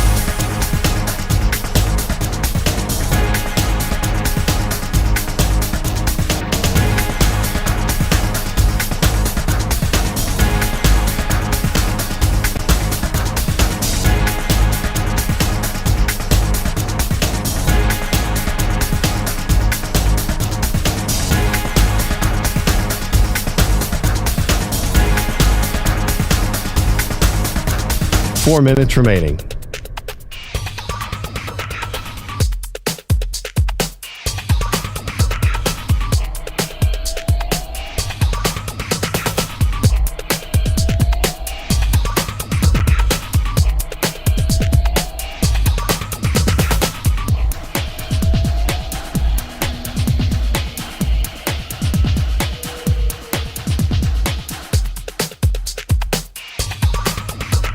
Three minutes, 30 seconds remaining.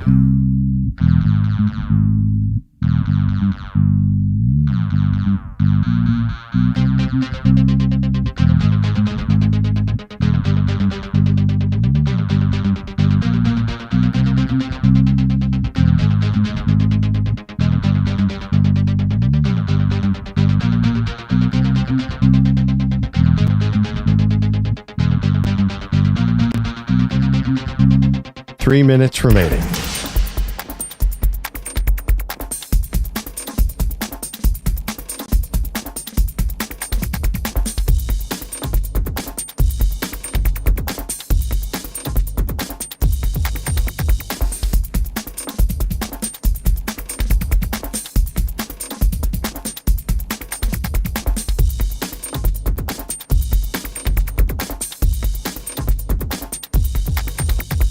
Two minutes, 30 seconds remaining.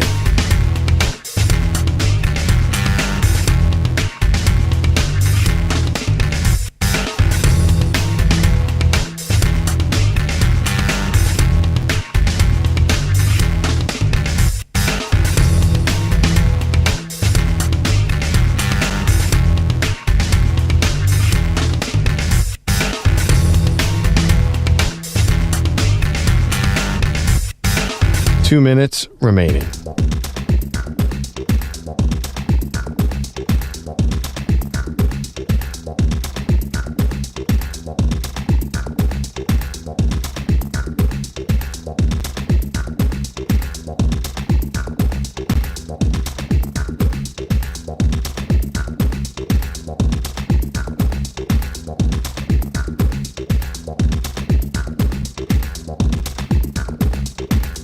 One minute, 30 seconds remaining.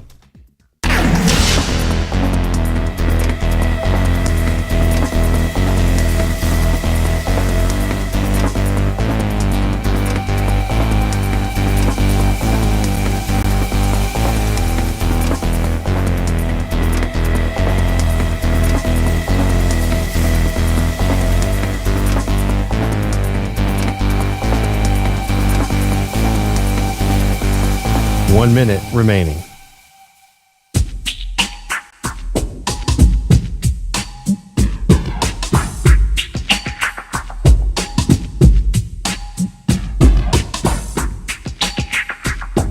.45 seconds remaining.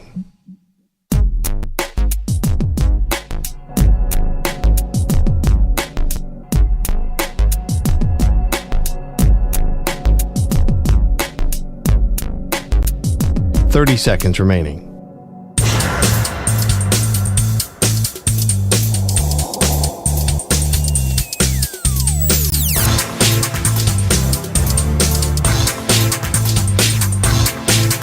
.15 seconds.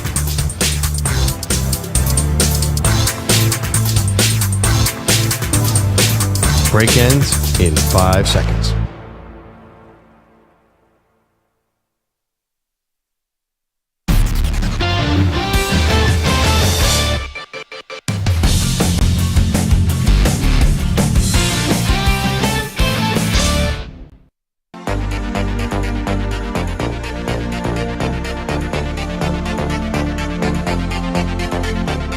This is the Zach Gelb Show. Alrighty, this is Zach Gelb Show on the Infinity Sports Network. Holy crap. Stu, you'll like this. You know who just texted me? Listening to the show right now. He said, I heard your stomach. You need a cheesesteak. Even though you're waiting for tonight's buffet, hope you're doing well. Any ideas? Who just texted me that? So cheesesteak makes me think it's someone with Philadelphia ties. Someone that we know very well. Mutual acquaintance. Not Perloff? It is not Perloff. The legendary, from the 920 The Jersey days, Old Man Brooks, Al Brooks. Remember him? I sure do. The great Al Brooks. How could you forget him? Longtime radio guy. He basically taught me a whole lot when I was working at 920 AM The Jersey. He was like my right-hand man, most reliable person. So he just texted me that. He's listening to the show. Now, I did get a little snack during the break. I looked at my bag. I had $2. So I got some peanuts. So I got some peanuts to hold me over here. Should have got the tuna. I was not getting the tuna. I only like tuna from a bagel place. Now, like, if I open up a can of tuna and try to make it myself, I, like, almost want to vomit. But if I go to a tuna place, when I was down in Florida, they had 3 mini scoops. It was great. They had a platter. You got an everything bagel, and you got 3 mini scoops. You also got, like, cucumbers, pickles, tomatoes, and onions. And I got 3 mini scoops of whitefish, tuna, and then also egg salad. It was absolutely delicious. You want any nuts, but you want any of these nuts? No, I'm good. You don't want any of these nuts in your mouth? No? I'm solid. Oh, okay. So I'm going to eat some peanuts during these breaks. I'm going to eat these nuts. So do you want any of these nuts in your mouth? You good? I'm good. Oh, okay. Anyway, cue me up some music here, por favor, some NFL music. We will do a little mock draft, a.k.a. this will be a segment where we will talk some football, and I will eat some of these peanuts on the air. And, Stu, I'm taking the odds, and you're taking the evens? Is that how we're doing this? That's right. Yep. Different than last time. Trade alert. I'm having a pick. What did you think I said there? I thought there was an actual trade in real life. I'm having the Giants in a move of desperation, move up to 1. I think the Giants end up swapping picks with Tennessee. They give up a 3rd and a 2nd to move up to 1, and I have the New York Football Giants with the first overall pick of the draft, taking Cam Ward, quarterback, Miami. Okay, at number 2 with the Browns, so this is tricky. On one shoulder, I have Adam Schefter and his belief that the Browns will draft a quarterback with that second pick. And on my other shoulder, I'm kind of listening to some of the scuttlebutt that we've heard for the last couple of days about Shedeur Sanders.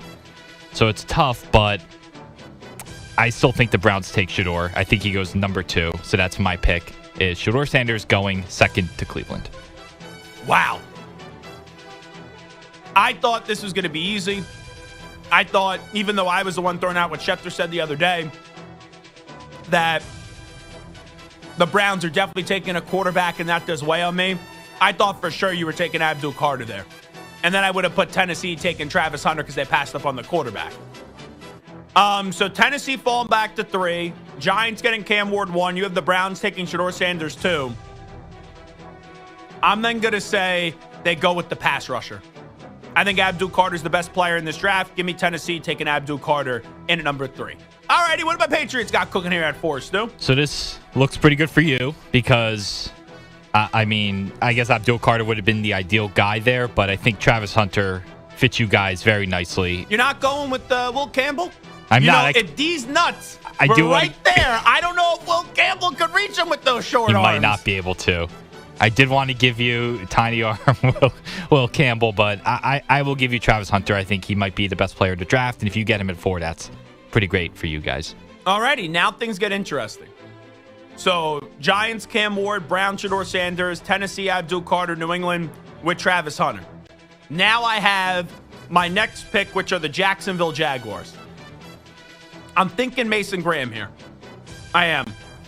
But now with Will Campbell being there, would they go offensive lineman? Could they go McMillan, the wide receiver, Arizona? But they just, and maybe you go the 1-2 punch because you got the kid from LSU and Brian Thomas. I don't think they go wide receiver. I think they go best player available. Mason Graham, I think, is going to be a stud in the NFL. And they continue to beef up that defense. You got Josh Hines-Allen. You got Trayvon Walker, who's been up and down from a few years ago. I think they take Mason Graham to really figure out the middle of that defensive line. So give me Mason Graham. Okay, at 6. By the way, eating peanuts on the air and then trying to talk. Yeah. Very tough. Very tough. This is not good.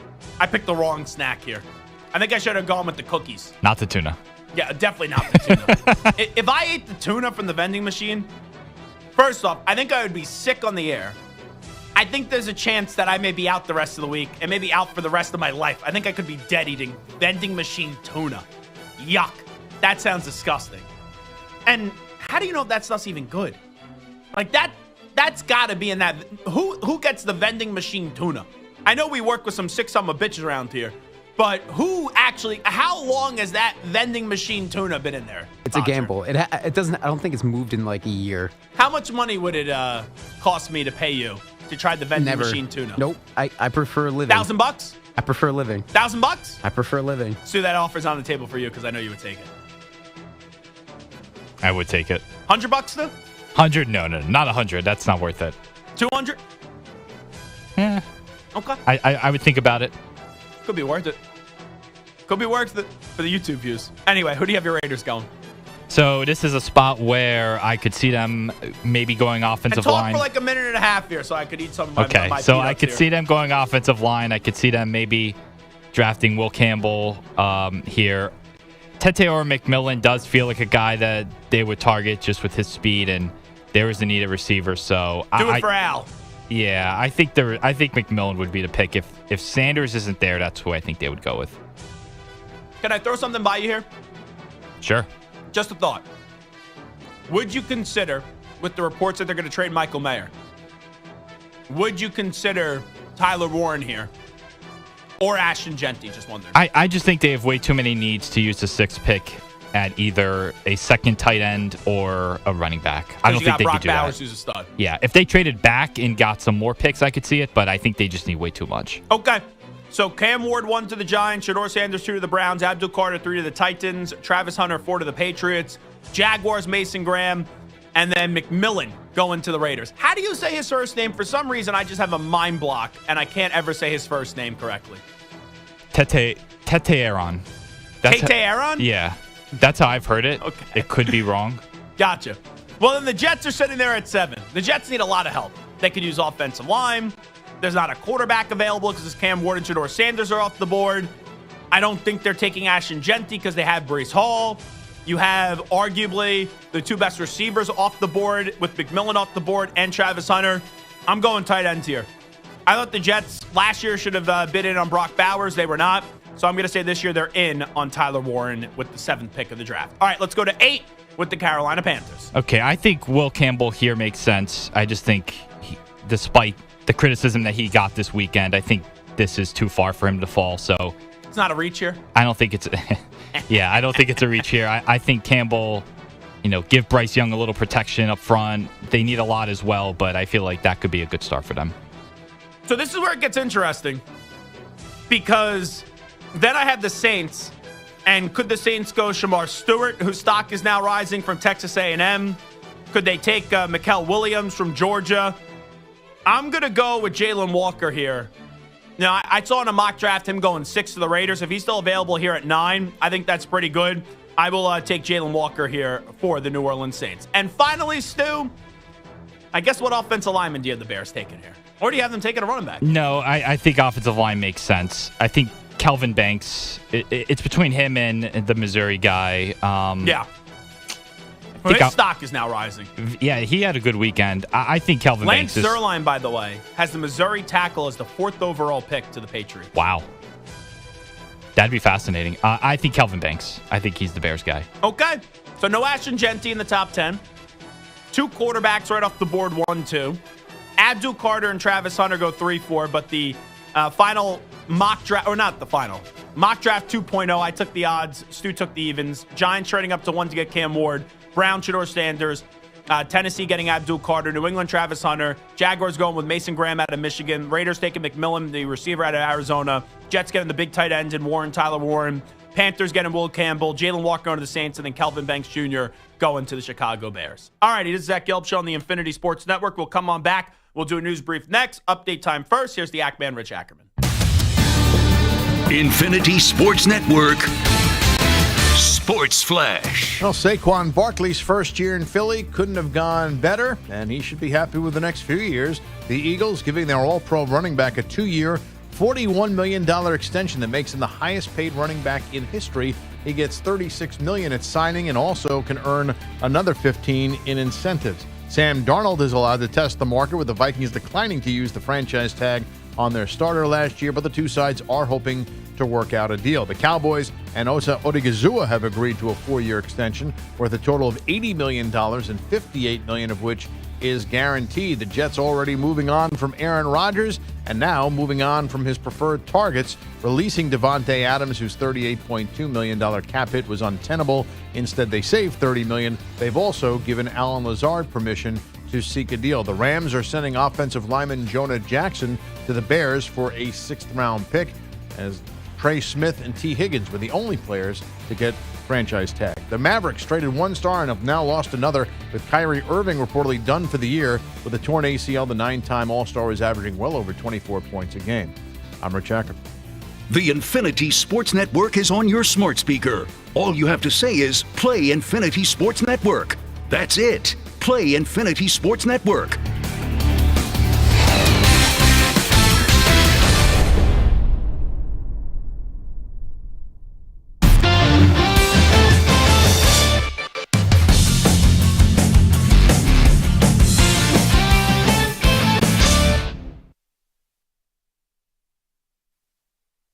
You're in a 5-minute break.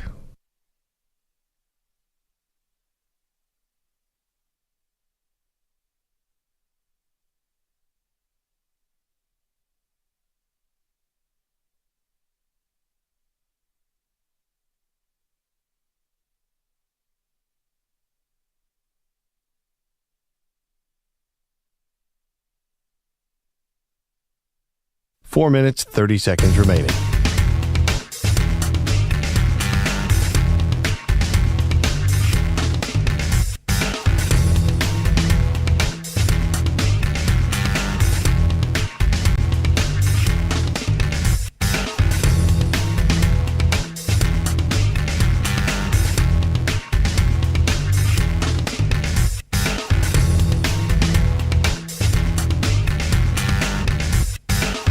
4 minutes remaining.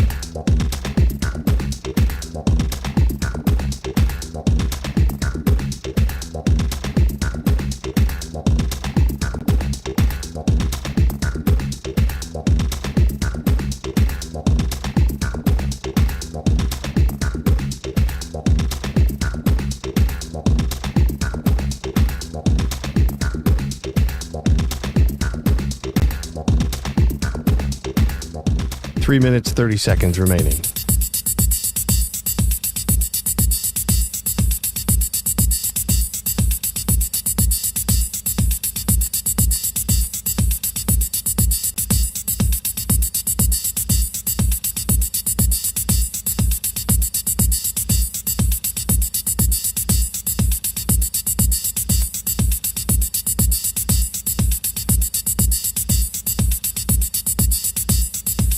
Three minutes remaining.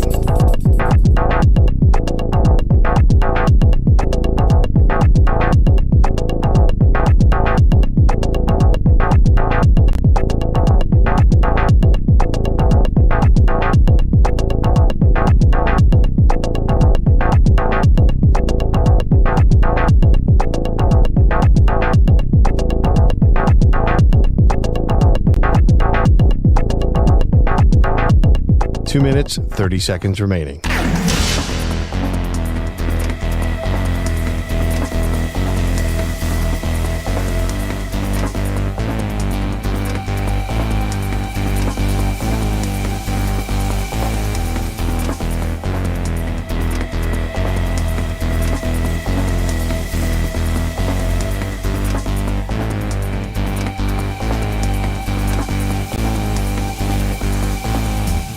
Two minutes remaining.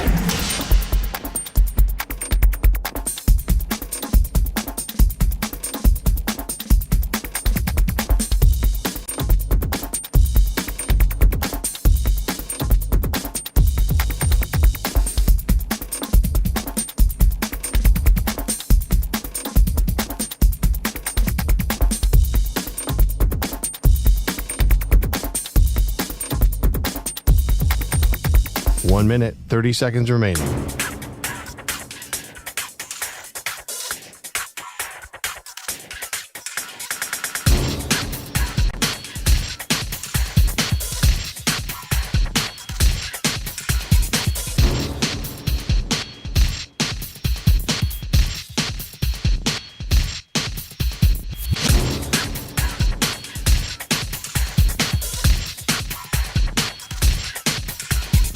One minute remaining.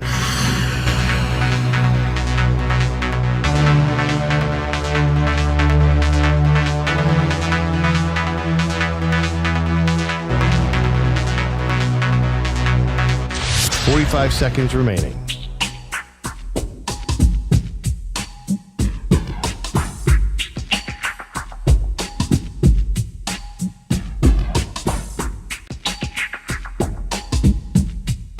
30 seconds remaining.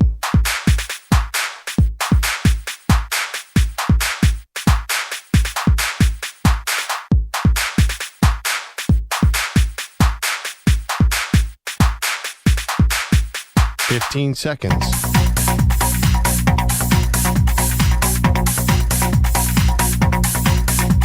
Break ends in 5 seconds.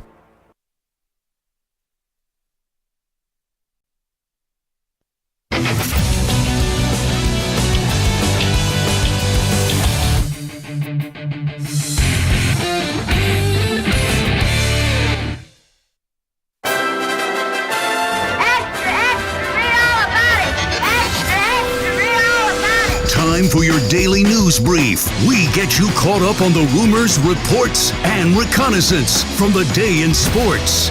And this portion of the extravaganza is brought to you by Ethos Life, the easy way to get life insurance in 10 minutes, up to $2 million in coverage and no medical exam, just a few health questions. Get your free quote at checkethos.com.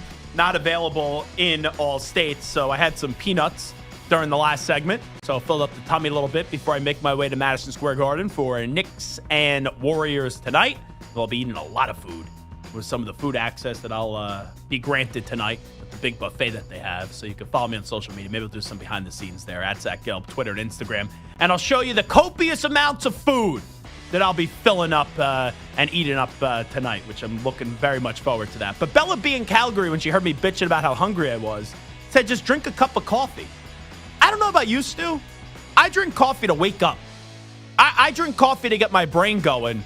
I don't drink coffee when I'm jonesing for a snack or I think I'm hungry, right? No, that's not a hungry thing for me.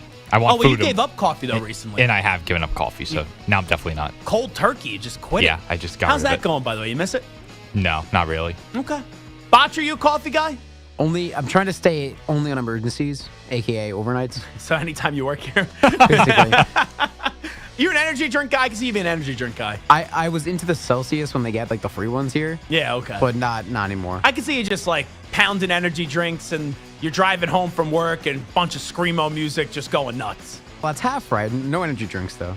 But the Screamo music, yes. Yeah, you come off to me as someone that listens to a lot of Screamo music. Anyway, let's listen up to Peter Schrager on where the quarterbacks will land in this draft. This courtesy of our friends at the Dan Patrick Show that used to have Andrew McMuffin on that show. Whatever happened to that guy? Listen up. I think Cam Ward is solidified right now as the number one quarterback in this draft. And I have to make sure that everyone hears this and that Dion hears this. I'm not saying he's the best quarterback in this draft. He will be the first quarterback selected in this draft. And that's how it's looking going into pro days and free agency and the rest.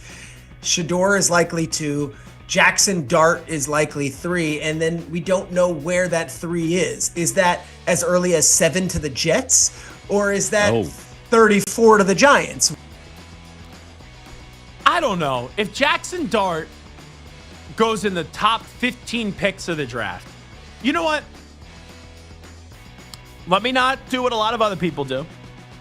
And let me not give a hot take. Okay? Let me pull up the draft order here. Because I have to, even though I would not use a first round pick on Jackson Dart, I could at least see him being a first round pick.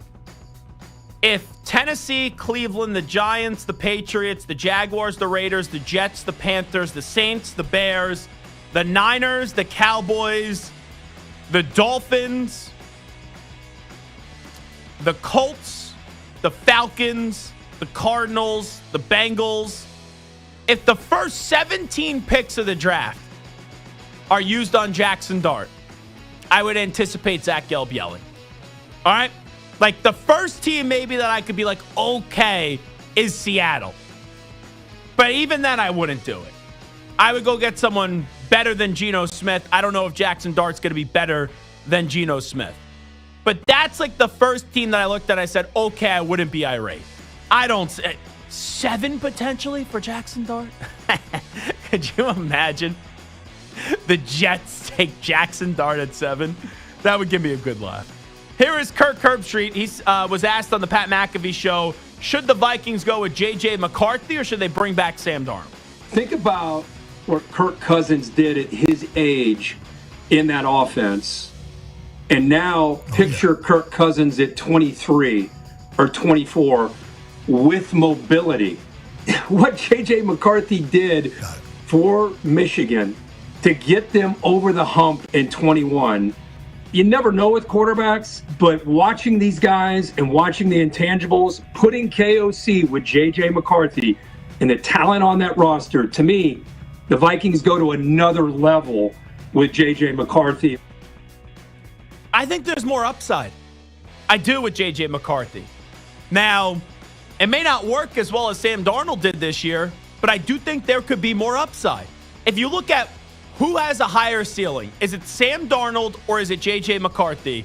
I would say it's J.J. McCarthy, and he's going to cost you a whole lot less. So I would just start that time ticking away with J.J. McCarthy. Let's go to Dan Orlovsky on what Deebo Samuel and this move and this trade means for the Washington Commanders is on NFL Live. I do think that Washington is fascinating, though, MK, because of this. And I loved Washington last year. I want to give them their flowers and credit them. I also don't think that they can fall into the trap thinking they're that close. 5 wins on the last play of the game, essentially, that's not likely in the NFL. And so while they're encouraged and intriguing, they're not one Deebo Samuel away from chasing down Philadelphia. There are still flaws in this roster that they got to have a very much so attack mindset and not resting on the success of last year mindset? I think he's right. I would anticipate regression this year for the Commanders. That doesn't mean they're going to have a bad season. But am I going to sit here and tell you that the Commanders are going to be in the Super Bowl this year? No. That's improvement because you were just in the NFC Championship game. Now, could you have a better regular season and then fade off in the postseason? I do guess that is possible. But I expect the Commanders to be the second best team in the NFC East. Let me be clear, NFC East. I know I paused there for a second. I think they're a top 5 team in the NFC. I still believe the Eagles are better. The Lions are better. I would also say the Rams are better.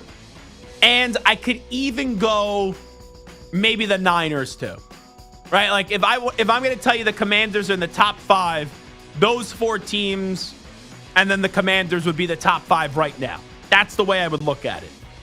But I think what this Deebo Samuel move does, and Dan's right, there's still a lot more moves to be made, but it sets the tone.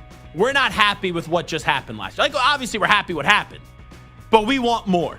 And we're still going to be aggressive. And we're not just going to rest on the laurels of, oh, well, we have Jaden Daniels. Oh, we got Scary Terry and Terry McLaurin. Oh, we got Brian Robinson. We're not just going to rest on that. We're going to go make a move early. We're going to go make a move before other teams are making moves. And we're going to show you this new regime with Adam Peters, Josh Harris, and Dan Quinn. We're not going to leave any stone unturned, and we're going to be in on everyone. It doesn't mean we're going to get everyone, but we're going to set the tone. The first appetizer came out, and it's a delicious appetizer, right? It's like when you're at the Commanders getting Deebo. It's like you're at a wedding, and the first thing that just came out for the appetizers on the trays was like, let's see what I would compare Deebo to. I would say it was like some fancy, like, shrimp with, like, a really good sauce. Like, oh, it's good, right? Sets the tone. Nice. But you're still waiting for the pigs in the blanket to come out. You're still waiting for maybe some sort of beef to come out. But you're intrigued, and you know that it's going to be, the start of a good night. That's what Deebo Samuel is to me. There's some wear and tear. He's not Deebo Samuel from a few years ago. I saw LaShawn McCoy saying he's like the best player in the NFL. I don't know what the heck he's talking about.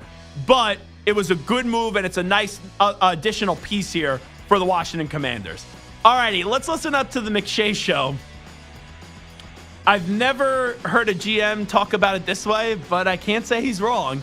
Here is Howie Roseman on the difference between his first Super Bowl, and you always remember your first, and his second Super Bowl that he just won a few weeks ago. Go ahead. So I'd say like the first one's almost like, can I say this? Yes, can we delete this? Is this live? You don't know what I'm saying? You don't know what I'm saying? This is the best part. You can be you. It's almost like the first time you have sex. You're so glad you had sex. It's not even the quality of it.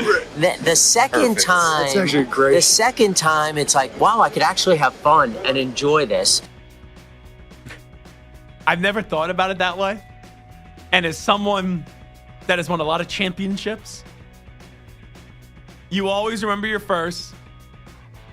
I wouldn't, though, necessarily say, like, when you win your first Super Bowl, you're like, all right, I'm just glad I got that out of the way. But when you are in the bedroom, little bam, chicka, wham, wham time, when you go back to remembering your first time, I do feel like there's a lot of anxiety and there is a lot of pressure, right? There's a lot of thoughts that are going on in your head. Howie Roseman after dark, Zach Gelb after dark right now. Maybe we should reach out to the Eagles. Hey, we want to pitch you on a new show, Howie. You want to come on a late night radio program? Can't get LeBron, but we'll get you Howie. How about that? Howie After Dark. In the bedroom with Howie Roseman. Just one question a week about bedroom experiences with Howie Roseman. But I kind of get what Howie Roseman's saying there. For the second time, you're a little bit more experienced. You know what you're kind of expecting, and maybe you can enjoy it more, is what Howie's going at. Alrighty, let me get to Kendrick Perkins, since everyone in the national media says not so nice things, according to LeBron James. Here is Kendrick Perkins admitting on First Take that he thinks LeBron James is better. You know what? When I first read this, I saw a J, and I just assumed I saw a J, and I thought it was just Michael Jordan. This is over Nikola Jokic? That's what this is? All right, I haven't heard this yet. Kendrick Perkins thinks LeBron James is better than Nikola Jokic. Go ahead. Are we sure that Nikola Jokic is the best player in the league? Are we sure about that? Because I would have to argue, and I would have to say right now today, that LeBron James is the best player in the NBA. Here's why I said it. The best player in the NBA gets it done on both ends of the floor. LeBron James is getting it done at the age of 40 on both ends of the floor at a high level. He could guard 1 through 5 defensively. Offensively, we know what he could do. Damn it, he could damn near play 1 through 5. I would argue if they need him to play the center position, he's the second best center in the Western Conference behind Nikola Jokic, especially with Anthony Davis and Daniel Gafford and Derek Lively being out for the Dallas Mavericks. What LeBron James is doing at a high level on both ends of the floor still to this day, I would have to say right now, he's the best player in the NBA. It's a fair take. I personally think Nikola Jokic is the best player in the NBA. Some people may say it's Shai Gilgeous-Alexander because he's the favorite to win the MVP right now. Stu, what's your answer? You being a big basketball savant. Who's the best player in the NBA right now? I think it's Jokic. Okay. Finally, let's hear Chad Johnson. He was on First Take on the 2 most difficult things in life. I wonder what this could be. Go ahead. The 2 most difficult things in life are hitting the baseball and keeping a woman happy long term. The 2 most difficult things in life. You hear me? It's a great line. The second part, definitely true. The first part, hitting a baseball. Now, I'm assuming that you issue the caveat like at 99 miles an hour, 100 miles an hour, not just going to some machine that slow pitches it to you at 35. But even if you go try to hit a 70 mile per hour fastball or an 80 mile per hour fastball, one of those machines, it's not the easiest thing to do. So I think that Chad Johnson's in the right ballpark there. The 2 most difficult things in life. Keeping a woman happy long term, and then also hitting a baseball. I'm telling you, eating these peanuts earlier was a big mistake. This is not good. Always eating on the air could be tricky. Very tricky. Not that one time I was at a Buffalo Wild Wings doing a remote, and I tried the Blazing Hot Challenge, and then I still had an hour left in the show. But the peanuts, they're annoying. They're definitely annoying. All right, we're coming on back. Overreaction, proper reaction next. Emory Hunt will join us to a little draft talk at 5:22.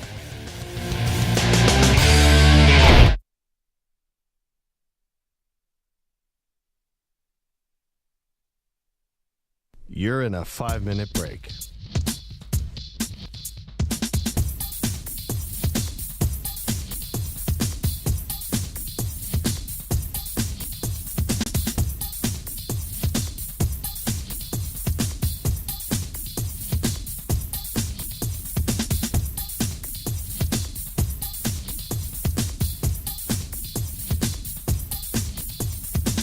Four minutes, 30 seconds remaining.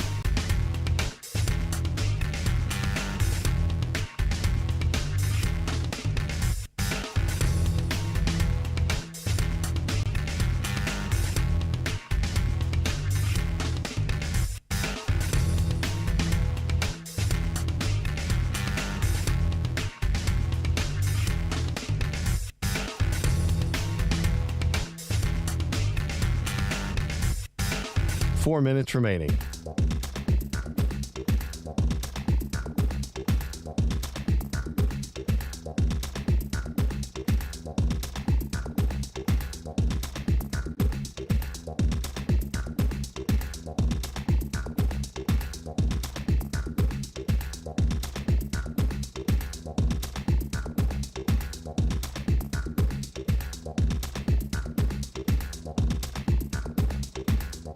Three minutes, 30 seconds remaining.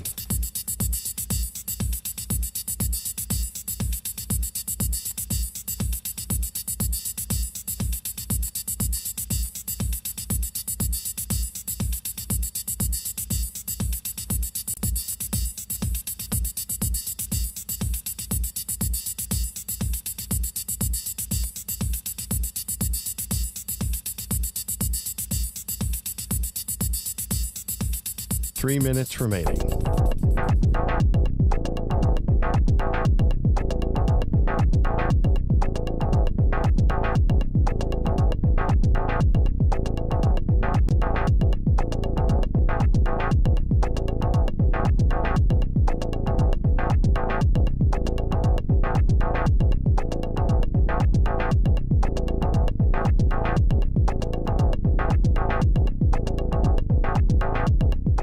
minutes, 30 seconds remaining.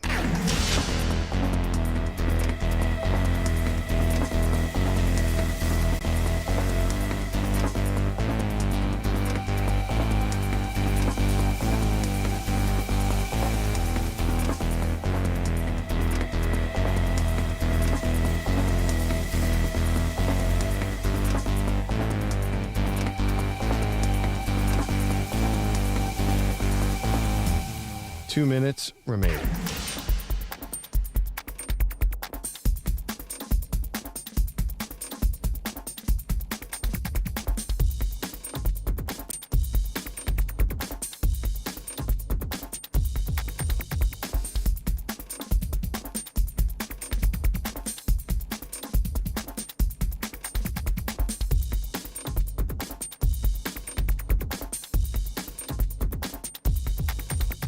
One minute, 30 seconds remaining.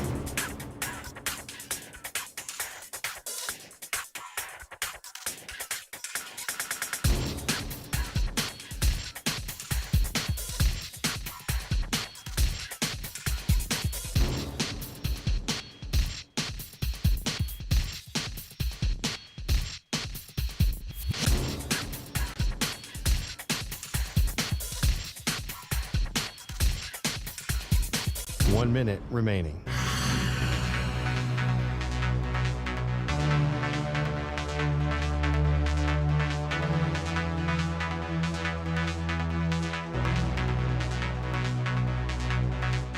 Forty-five seconds remaining.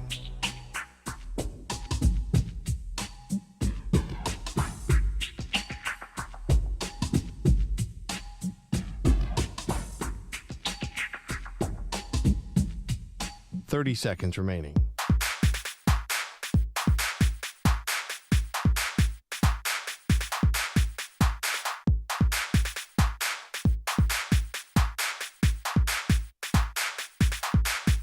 Fifteen seconds.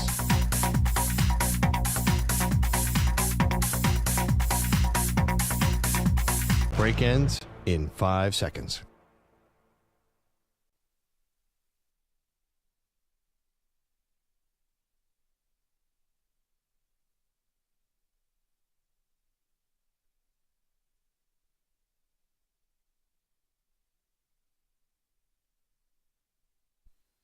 To infinity and beyond.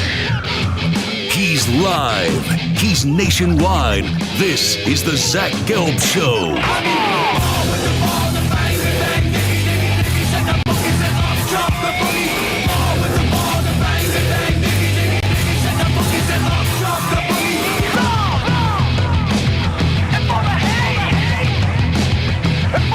Here's your host, Zach Gelb.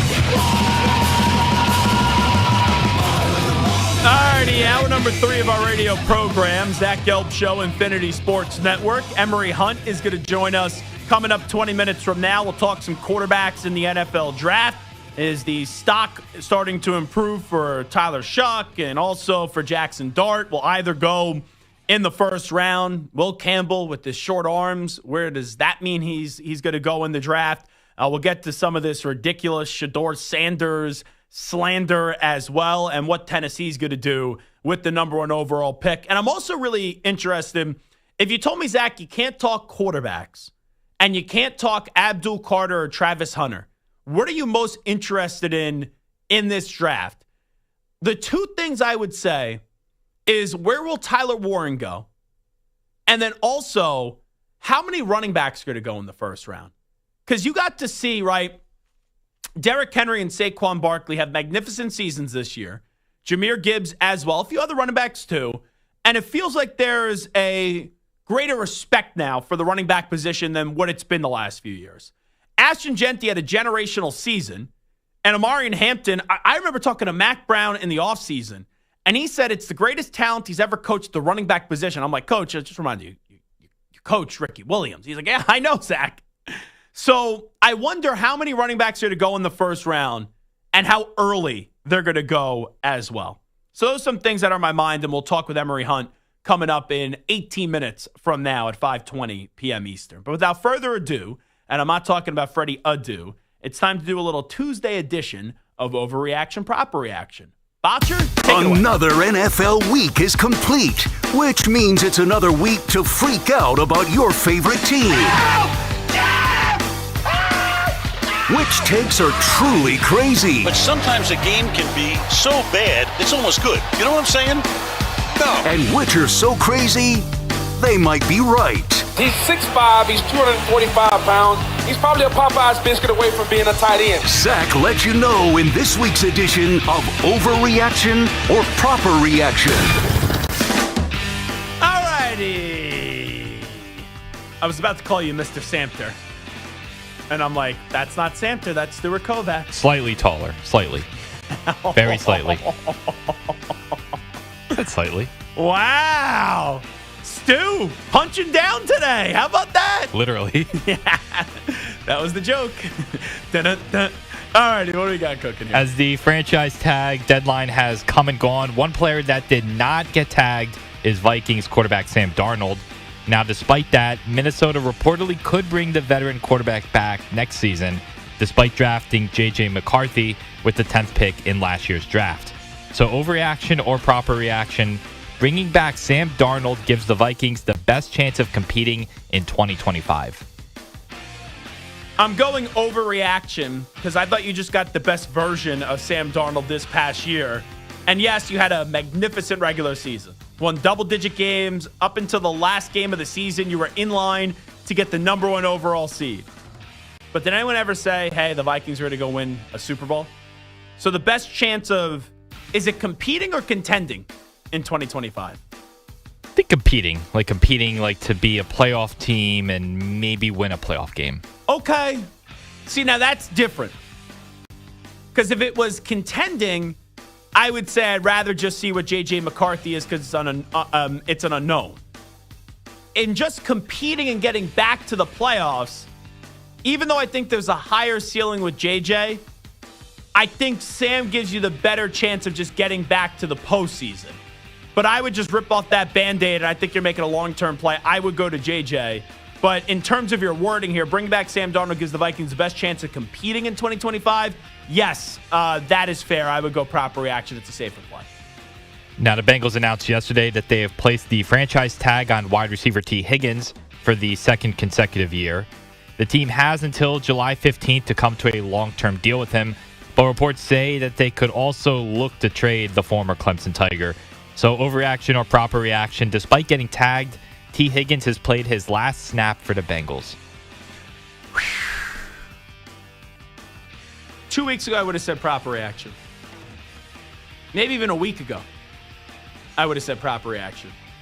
But I think this is now an overreaction. Tagging him is one thing.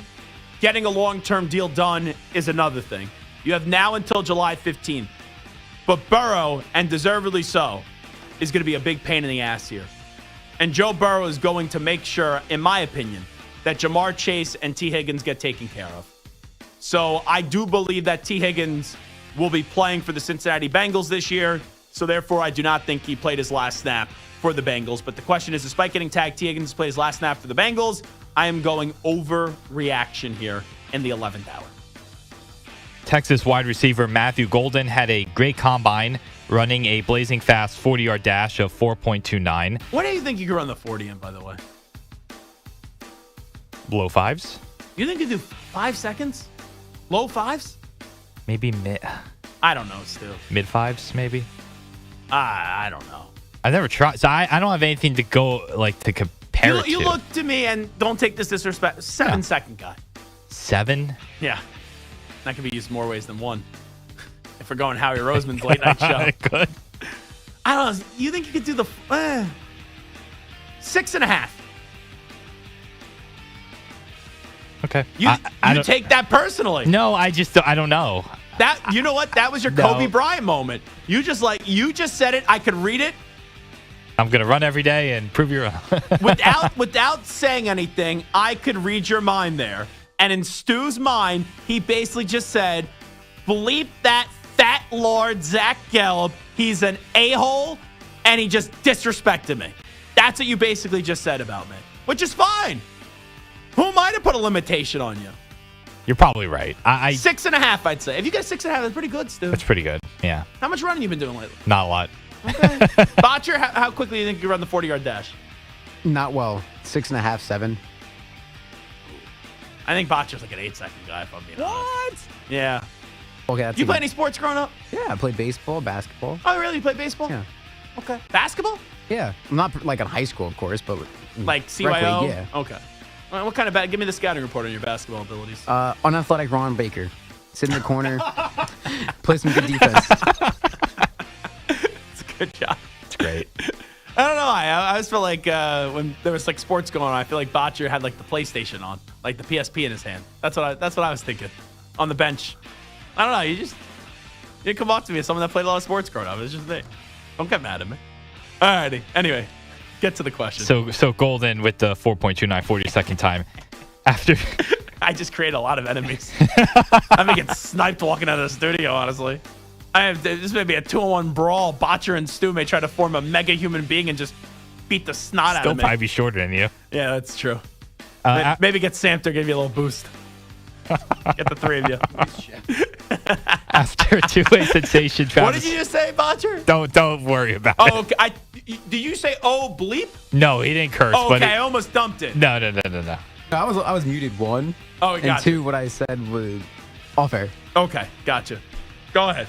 After two-way sensation Travis Hunter, there are questions regarding who will be the first wideout taken, with Arizona's Tataroa McMillan being mocked seemingly anywhere from 6 to the 20s, and then guys like Emeka Egbuka and Luther Burden III in the mix as well to be first-round picks. So overreaction or proper reaction, Matthew Golden will be the first wide receiver not named Travis Hunter taken in the draft. No, I think he'll go in the first round now. Like you saw Xavier Worthy go right at the end of the first round last year. Could he go a little bit earlier than that? Yes, but do I think he's now the second wide receiver off the board? I do not. So Matthew Golden will be the first wide receiver not named Travis Hunter taken in the draft. I will go overreaction on that. That's a good question for Emory Hunt, who's going to join us coming up in 10 minutes. Give me your top 5 wide receivers in the draft right now and include Travis Hunter. I wonder how he would include Travis Hunter in that. All righty, next one. We've talked a lot about Shedeur Sanders' polarizing combine. Josina Anderson reported that a team in the top 7, maybe the Jets, referred to him as J-E-T-S.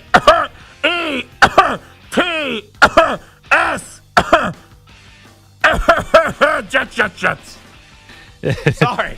No, you're right there. The peanuts. There. The peanuts must have done it. Yeah, it was the peanuts. No doubt about it. Team in the top 7 referred him as coming off as brash and arrogant. Now, according to Todd McShay, 2 teams in the top 10 that need a quarterback reportedly left. You saying brash and arrogant? Why are you talking about Bill Ryder like that? Another one on the board. I love Bill. 2 teams in the top 10 that need a quarterback left their meetings with the Colorado Signal caller, quote, as if he did not care too much what they or the organization felt of him, end quote. Yeah. So overreaction or proper reaction, if you were drafting in the top 10 and needed a quarterback, you would not draft Sanders. Overreaction. You're telling me Cleveland, the Giants, the Raiders are all going to pass on Shedeur? If he's there at the Jet, you know what? I actually want Shedeur Sanders now fall to the Jets at 7. And just see how quickly this quarterback coach will be run out of that building. Come on.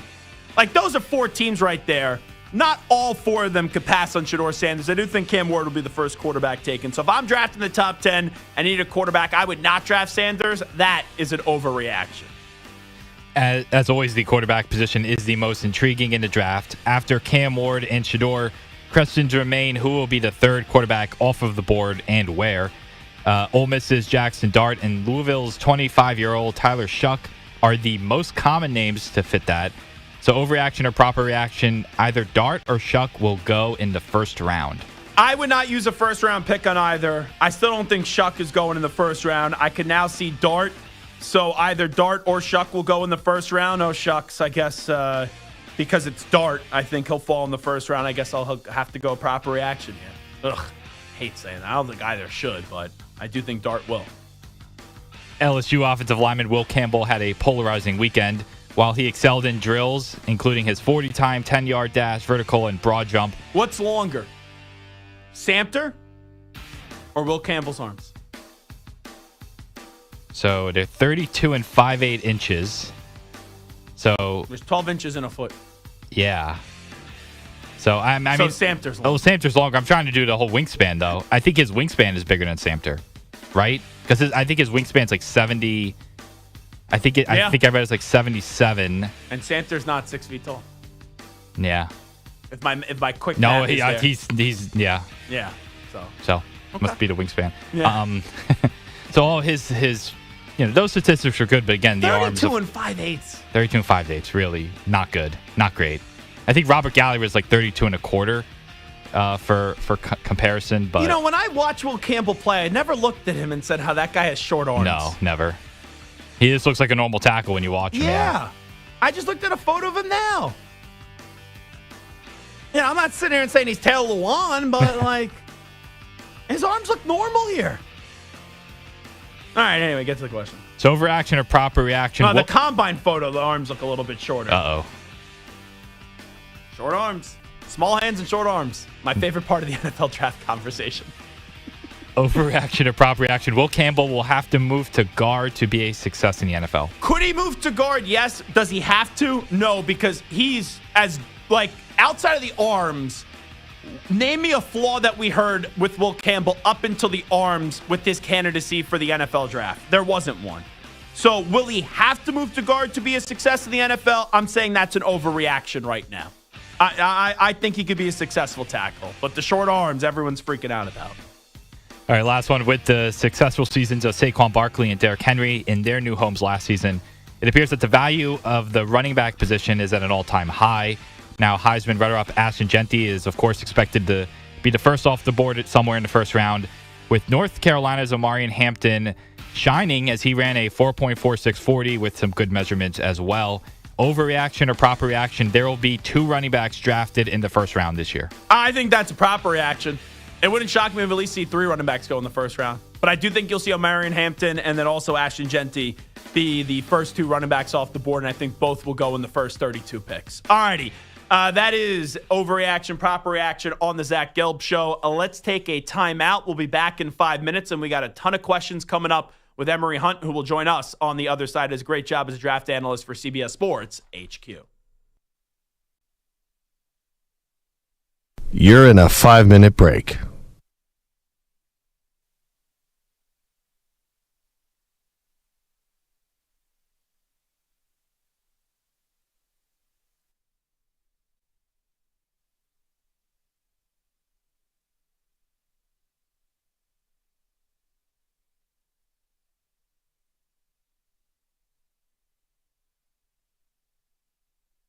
Four minutes, 30 seconds remaining.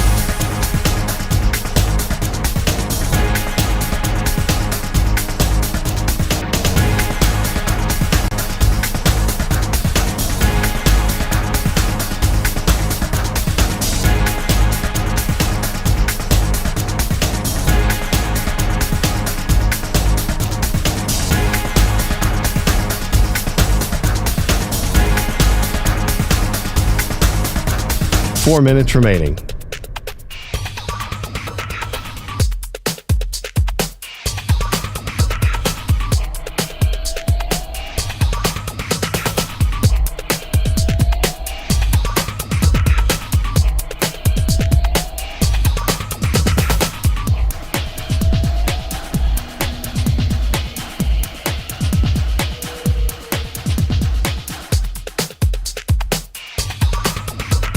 Three minutes, 30 seconds remaining.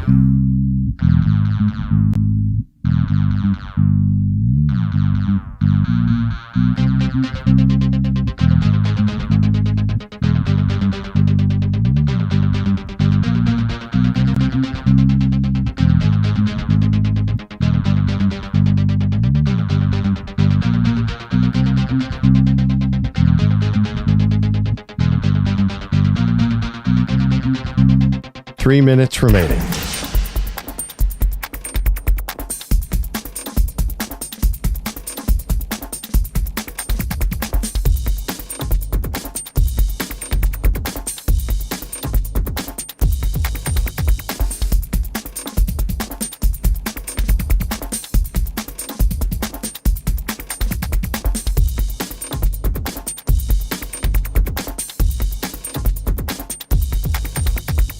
2 minutes, 30 seconds remaining.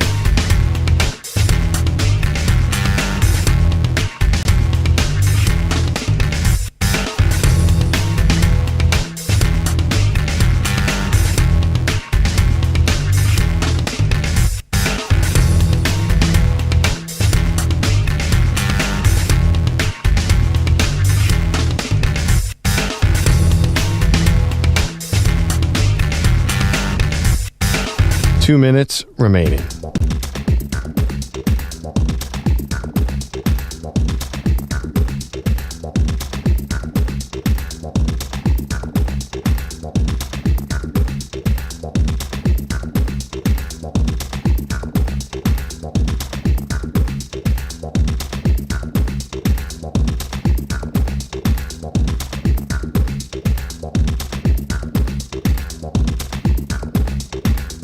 One minute, 30 seconds remaining.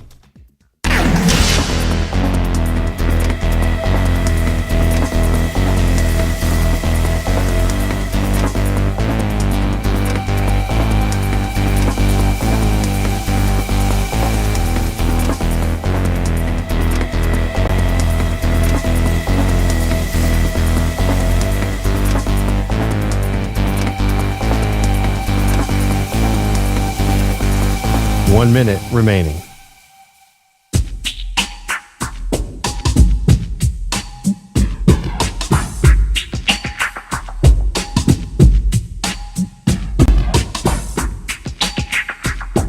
Forty-five seconds remaining.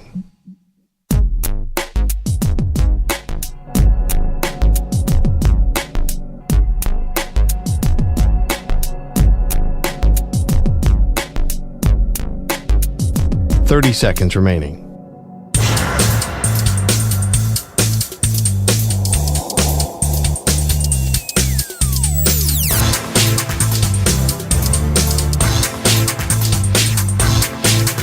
Fifteen seconds.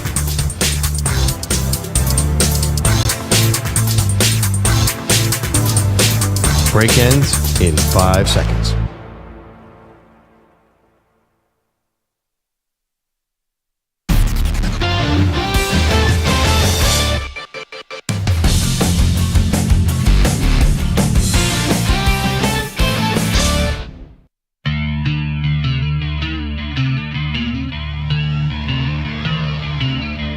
Welcome back to the Zach Gelb Show on the Infinity Sports Network.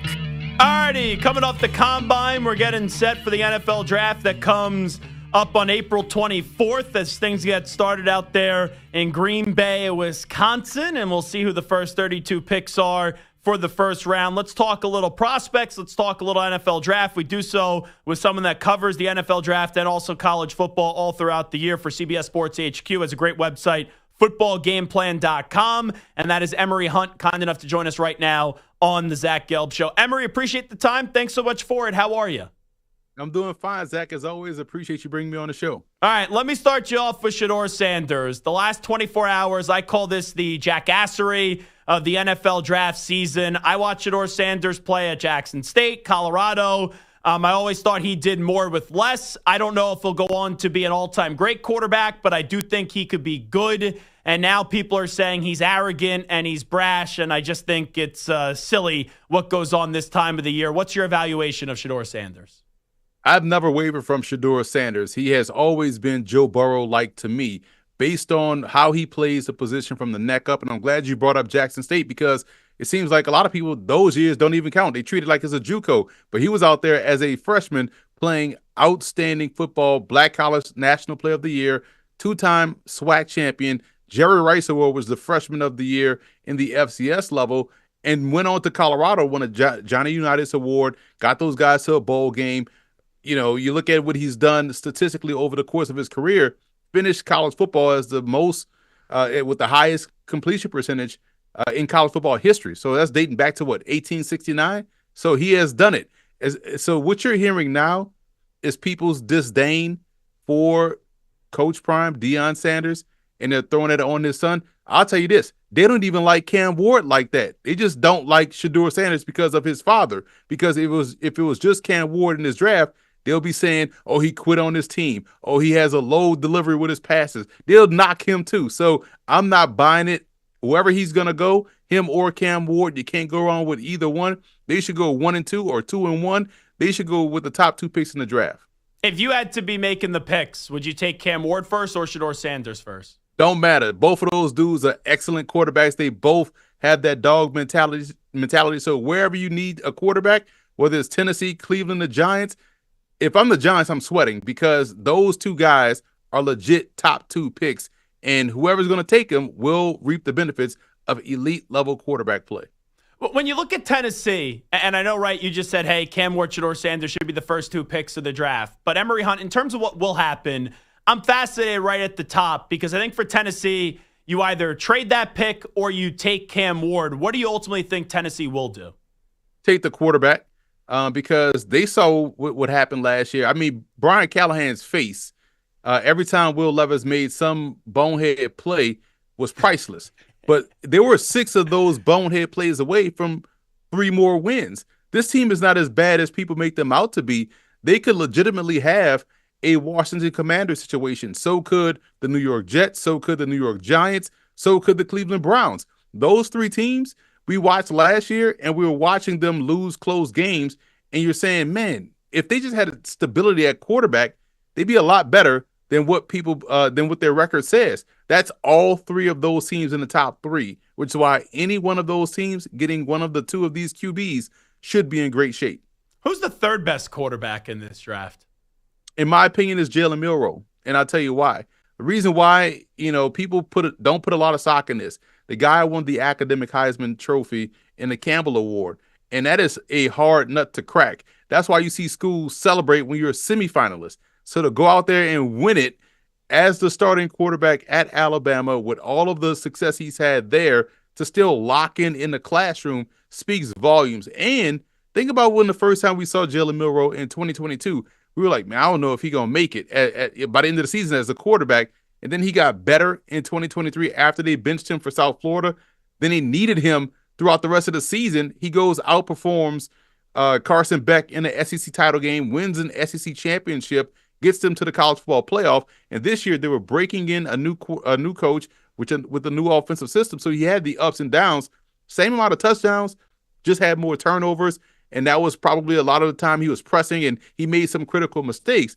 But when you talk about someone that saw deficiency, got better, still locked in, helped his team win, I can take a chance on that guy, whether it's late in the first trading back in or at the top of the second. So if you're a team that's missing out on Ward or Shedeur Sanders, Jalen Milroe, with the way he plays and the way he goes about his business, military kid, focused, determined, that's what I would bet on. Yeah, and personally, I would only use a first-round pick in this draft for the quarterback position on Cam Ward and Shedeur Sanders. My problem with Jalen Milroe, and I think he was more accomplished than Anthony Richardson in college, but I think there's some similarities.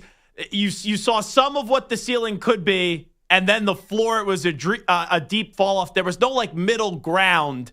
And I just think the disparity on the floor to the ceiling for Jalen Milroe is what was concerning for me this past year. Well, I find it fascinating, though, because we never hear about the Florida game for Jackson Dart or, you look at Kentucky, Tyler Shuck, too. Kentucky. Yeah. Tyler Shuck playing, 17 years. I'm not as worried about Milroe's floor. Guys have bad games.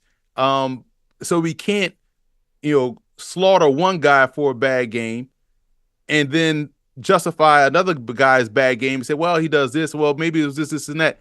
It happens. We see it all the time. We saw it in the Super Bowl. So sometimes those bad games happen.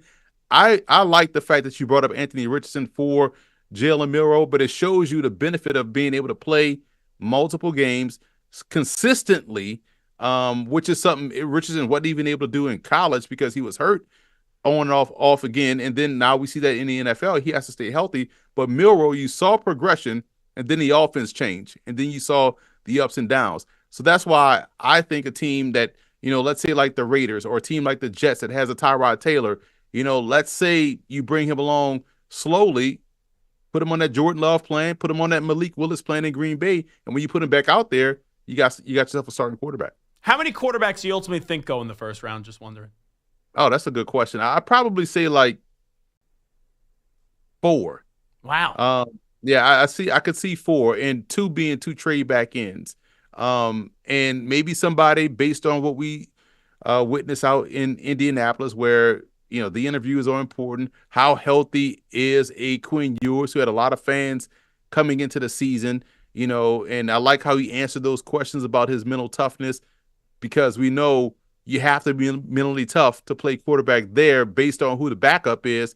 And all he did was just get his team to the postseason, back-to-back seasons. So there's some it there with him that you like. And we'll see which other quarterback gets talked up into trading in. Because again, last year, I would have never guessed that we would have saw Bo Nix or J.J. McCarthy go in round 1. And even Michael Penix was kind of like, yeah, I could kind of see it, but I don't know how teams view that. And then all 3 went in the top 10 or top 12. When you look at Jackson Dart, when's the earliest you think he could go? What I think, or what I would do? What you think, not what you would do. What you think NFL teams would do? Knowing these NFL teams, he probably could go first overall. So you don't believe that.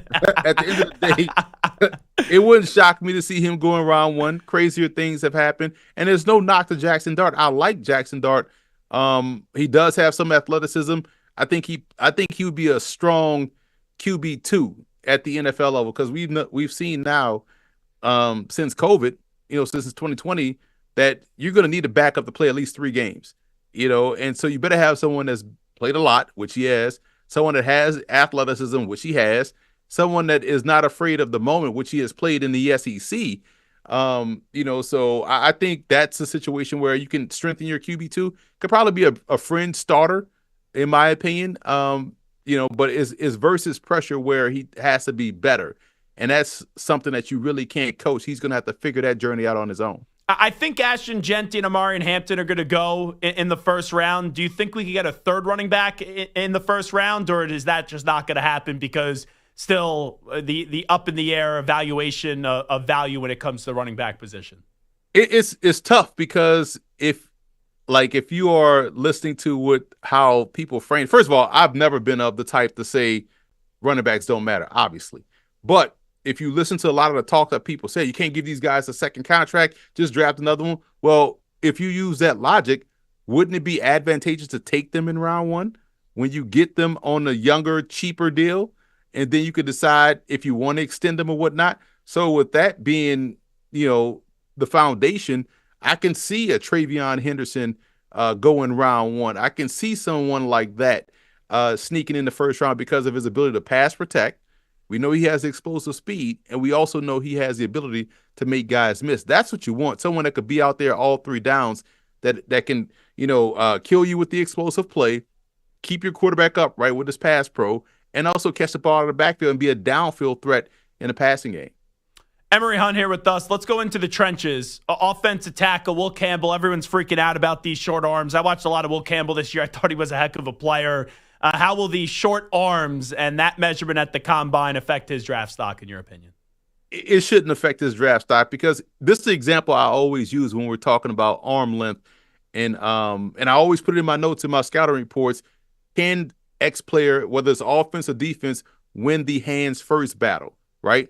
Because if I get my hands on you first, I'm in control. And you could have long arms, but are slow and get them on the defender, and you lose that battle. Mike Tyson was 5'10", and everyone he fought had outreached him. But guess what Mike Tyson did? Woom, woom, woom, bang, got inside you and knocked you out. So your long arms don't matter. If I get my hands on you first, I'm going to win the battle. And that's what Will Campbell has done. And here's the thing. This is the other part, too. I used to use this argument for, when they talked about Russell Wilson coming into the draft, and I had him as my number 3 quarterback with a first-round grade in that 2012 class. He's too short. I was like, he has been 5'10" his whole life. You don't think he knows how to play at 5'10"? You don't think he knows how to find passing windows? He wouldn't have gotten this far at a Power 4 school at North Carolina State, and then to another Power 4 program in a bigger conference at Wisconsin had he not been able to play. So that stuff doesn't matter to me. It's about how quickly you can react, how quickly you use your assets. And if I got shorter arms, I have to win first. And so he's been able to do that consistently from start to finish in his LSU career. Who do you think will get drafted first, Abdul Carter or Travis Hunter? Wow, that's a great question. I would probably say Abdul Carter because I think the draft really starts at 2 because Cleveland is in a unique spot. We understand they need a quarterback, but you have Myles Garrett sitting out there saying he wants to trade. Well, here's a guy that you can get to kind of replace Myles Garrett or step in and be that pass rusher coming off the edge. So they kind of can go either way. I can see them toying with that decision. Maybe they get a veteran because maybe they don't have the time to that organization or that regime doesn't have a time to develop a young guy. They need to win now, so maybe they go Abdul Carter. I can see him going as early as 2 and as low as potentially 5. So I don't see him falling off the top 5, but I would say he would go first because I wouldn't. If the top 2 quarterbacks are gone, I can see Hunter going 3. Before Abdul Carter, because the Patriots would love to have Travis Carter. So, matter of fact, top 4, I would say I wouldn't see Abdul Carter fall, but I could see him going as early as 2. How about Tyler Warren? I think the earliest he could go is 7 to the Jets. Is that about right in your opinion? If he goes to the Jets at 7, then Indianapolis would be highly frustrated because that would be the next spot I could see him go. But the Jets would be ideal for him. Whoever they bring in that quarterback will need someone that's a safety valve. And what's good about Warren, he enhances your playbook inside the red zone because he's a wildcat quarterback. He's good with the ball in his hands, and he can actually throw. So you're getting, someone that can kind of add more creativity, but he's always find a way to be open. He breaks tackles after the catch. He's an ideal tight end in today's game. I like Tyler Warren, and I know some people would kind of shudder at the thought that a tight end goes in the top 10. Not this dude. This dude's a raw football player, and put him out there anyway. Roll the ball out and go play. How do you think, Emory Hunt, that Travis Hunter is going to be used in the NFL? On both sides of the ball. And here's why. I brought this up last night on HQ. If you are the New England Patriots, and let's say you get Travis Hunter, and you start him at corner, and a quarterback is not going to throw his way because he's literally throwing to a wide receiver. So you're going to have to throw to who? Christian Gonzalez? Like, good luck throwing the football against New England, right? Then on offense, you don't need him to be out there as your bona fide X. He could be your number 3 receiver, getting 25 plays a game and do damage. It opens everything up for everybody else because he doesn't need volume to make an impact. Even him out there is just going to open up the offense, and he gets a bit of a break, to be honest, in the NFL more so than college. At Colorado, he was their number 1. In the NFL, he's going to be your number 3 receiver at best, I believe. And on defense, he's your number 1 or number 2 corner or 1B corner that's going to take the ball away. So I can see him playing both sides of the ball. I think he's going to get more of a break. I know the NFL game is a lot more physical. But there's ways to where he can have a little bit more of a break than what he did in college. In your opinion, if I say you can't say Abdul Carter or Travis Hunter, who are the 3 best defensive players in this draft, Emory? If I can't say those 2, I haven't even finished grading the defensive side of the ball yet to even give you a good answer. Because those are the guys I just have off the top of my head. I'm still working through offense right now, so I wouldn't even give you a good answer. I'm not going to even sit up here on your frequency modulation and lie to you by throwing out some names. So I don't even know yet. Gotcha. All right, then since you're on the offensive side of the ball, wide receivers. Who do you like wide receivers? I like what I've seen from Ted McMillan. I know he's it's kind of a debate because, some people don't like him, some people do. Him and Luther Burden, I'm a big fan of. McMillan, to me, I like that he's a big receiver, but he has the ability to be a rack guy, a run after catch guy. So that's awesome for someone that big to be that much of a threat after the catch, and he has great hands. Burden, I feel like people forgot about. He was thought of highly amongst NFL scouts and personnel coming into the season. Brady Cook was banged up this year, so he didn't get the football in their passing game like he did the year before. Luther Burden is a phenomenal receiver. I also feel like when you think in terms of Golden at Texas, and all those Texas boys really stepped up this year, and the one guy that wasn't even at the combine, Silas Bolden, was a really good receiver too. So we'll see him blister up his pro day. this is a really good receiver class, and I feel like when you think about why that is, more 3, 4, 5 wide receiver sets, so guys are getting more routes on air, more time on task, so they're coming into the NFL much more polished than they have been in years prior. Make sure you check him out, footballgameplan.com. Also does a great job for CBS Sports HQ, draft analyst, college football, all that great stuff. He's Emory Hunt. Emory, appreciate the time. Thank you. Always, Zach. Thanks a lot, man. You got it. There he is, Emory Hunt on the Zach Gelb Show on the Infinity Sports Network. We'll take a break. We'll come on back. I got a 3-step plan for the Steelers at the quarterback position. I'll reveal what the Steelers should do when we return. Update time first. Here's Zach. Infinity Sports Network Sports Flash. Well, Saquon Barkley's first year in Philly was a smash, ending in a championship, and the Eagles have given their all-pro running back a 2-year extension worth $41 million, making him the highest-paid running back in history. He could also make another $15 million in incentives. The Vikings elected not to use the franchise tag on Sam Darnold, but the two sides are hoping to work out a deal for next season. The only players that did get the franchise tag were Trey Smith and T. Higgins. The Cowboys are holding on to one of their own, signing defensive lineman Osa Odigizua to a 4-year deal worth $58 million guaranteed. After moving on from Aaron Rodgers, the Jets have released Devontae Adams, saving $30 million. They were unable to move the veteran wideout. They also have given permission to Alan Lazard to seek a trade. The Rams are sending offensive lineman Jonah Jackson to the Bears for a 6th-round pick, and the Mavericks' playoff hopes took a big hit today with the news that Kyire Irving has reportedly suffered a season-ending torn ACL. Dallas currently 10th in the West, but only a game and a half out of the 6th position. The 32-year-old had been averaging nearly 25 points a game. I'm Rich Jackson. This is the Infinity Sports Network. Follow us on X. Our handle is INF Sports Network. That's INF Sports Network on X.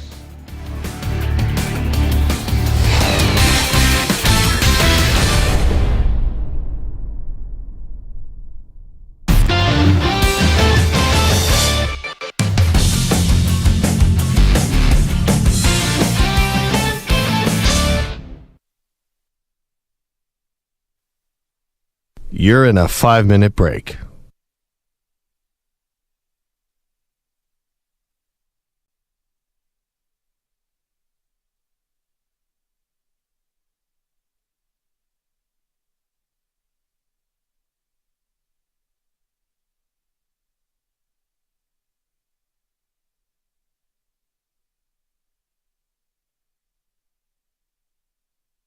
Four minutes, 30 seconds remaining.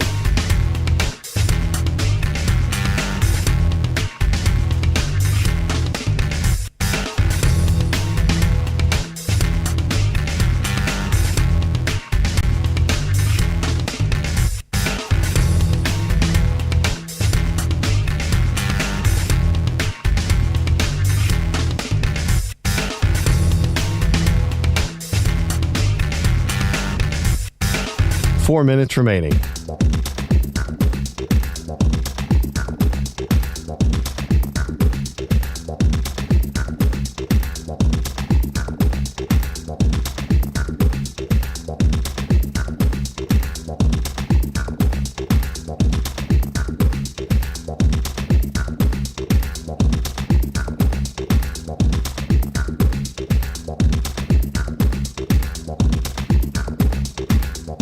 Three minutes, 30 seconds remaining.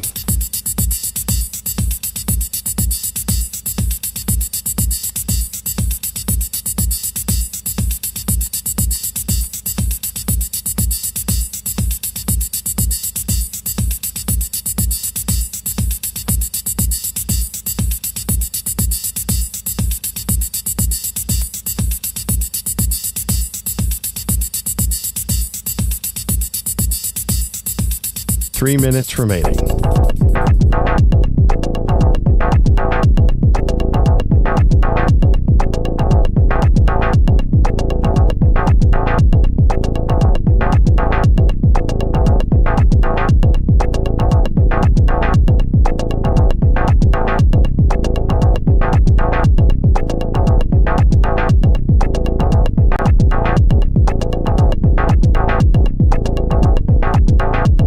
Two minutes, 30 seconds remaining.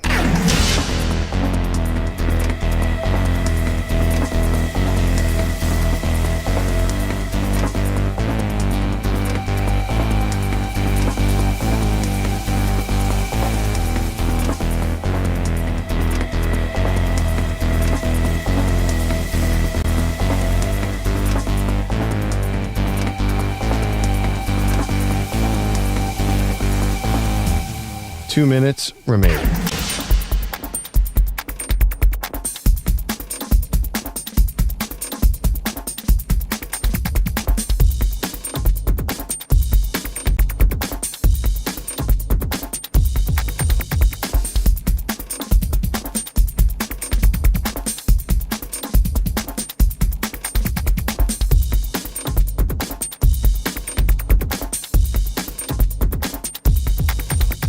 One minute, 30 seconds remaining.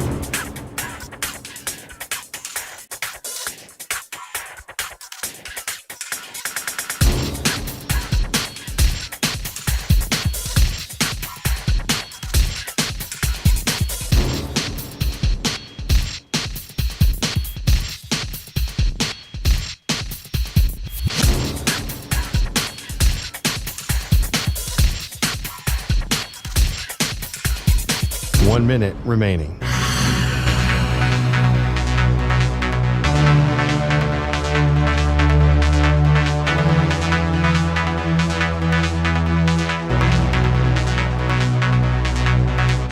Forty-five seconds remaining.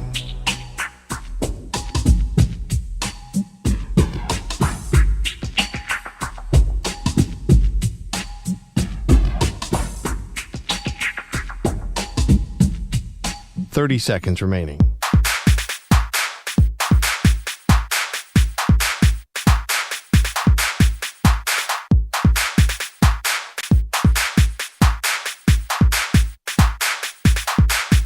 Fifteen seconds.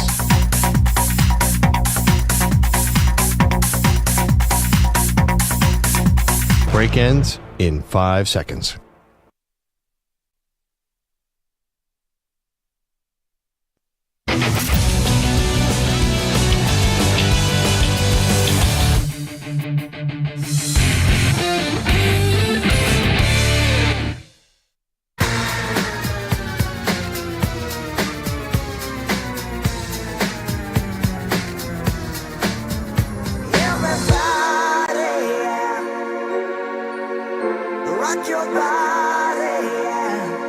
Hey, this is Howie. And this is Nick from the Backstreet Boys. And you're listening to the Zach Gelb Show. And guess what?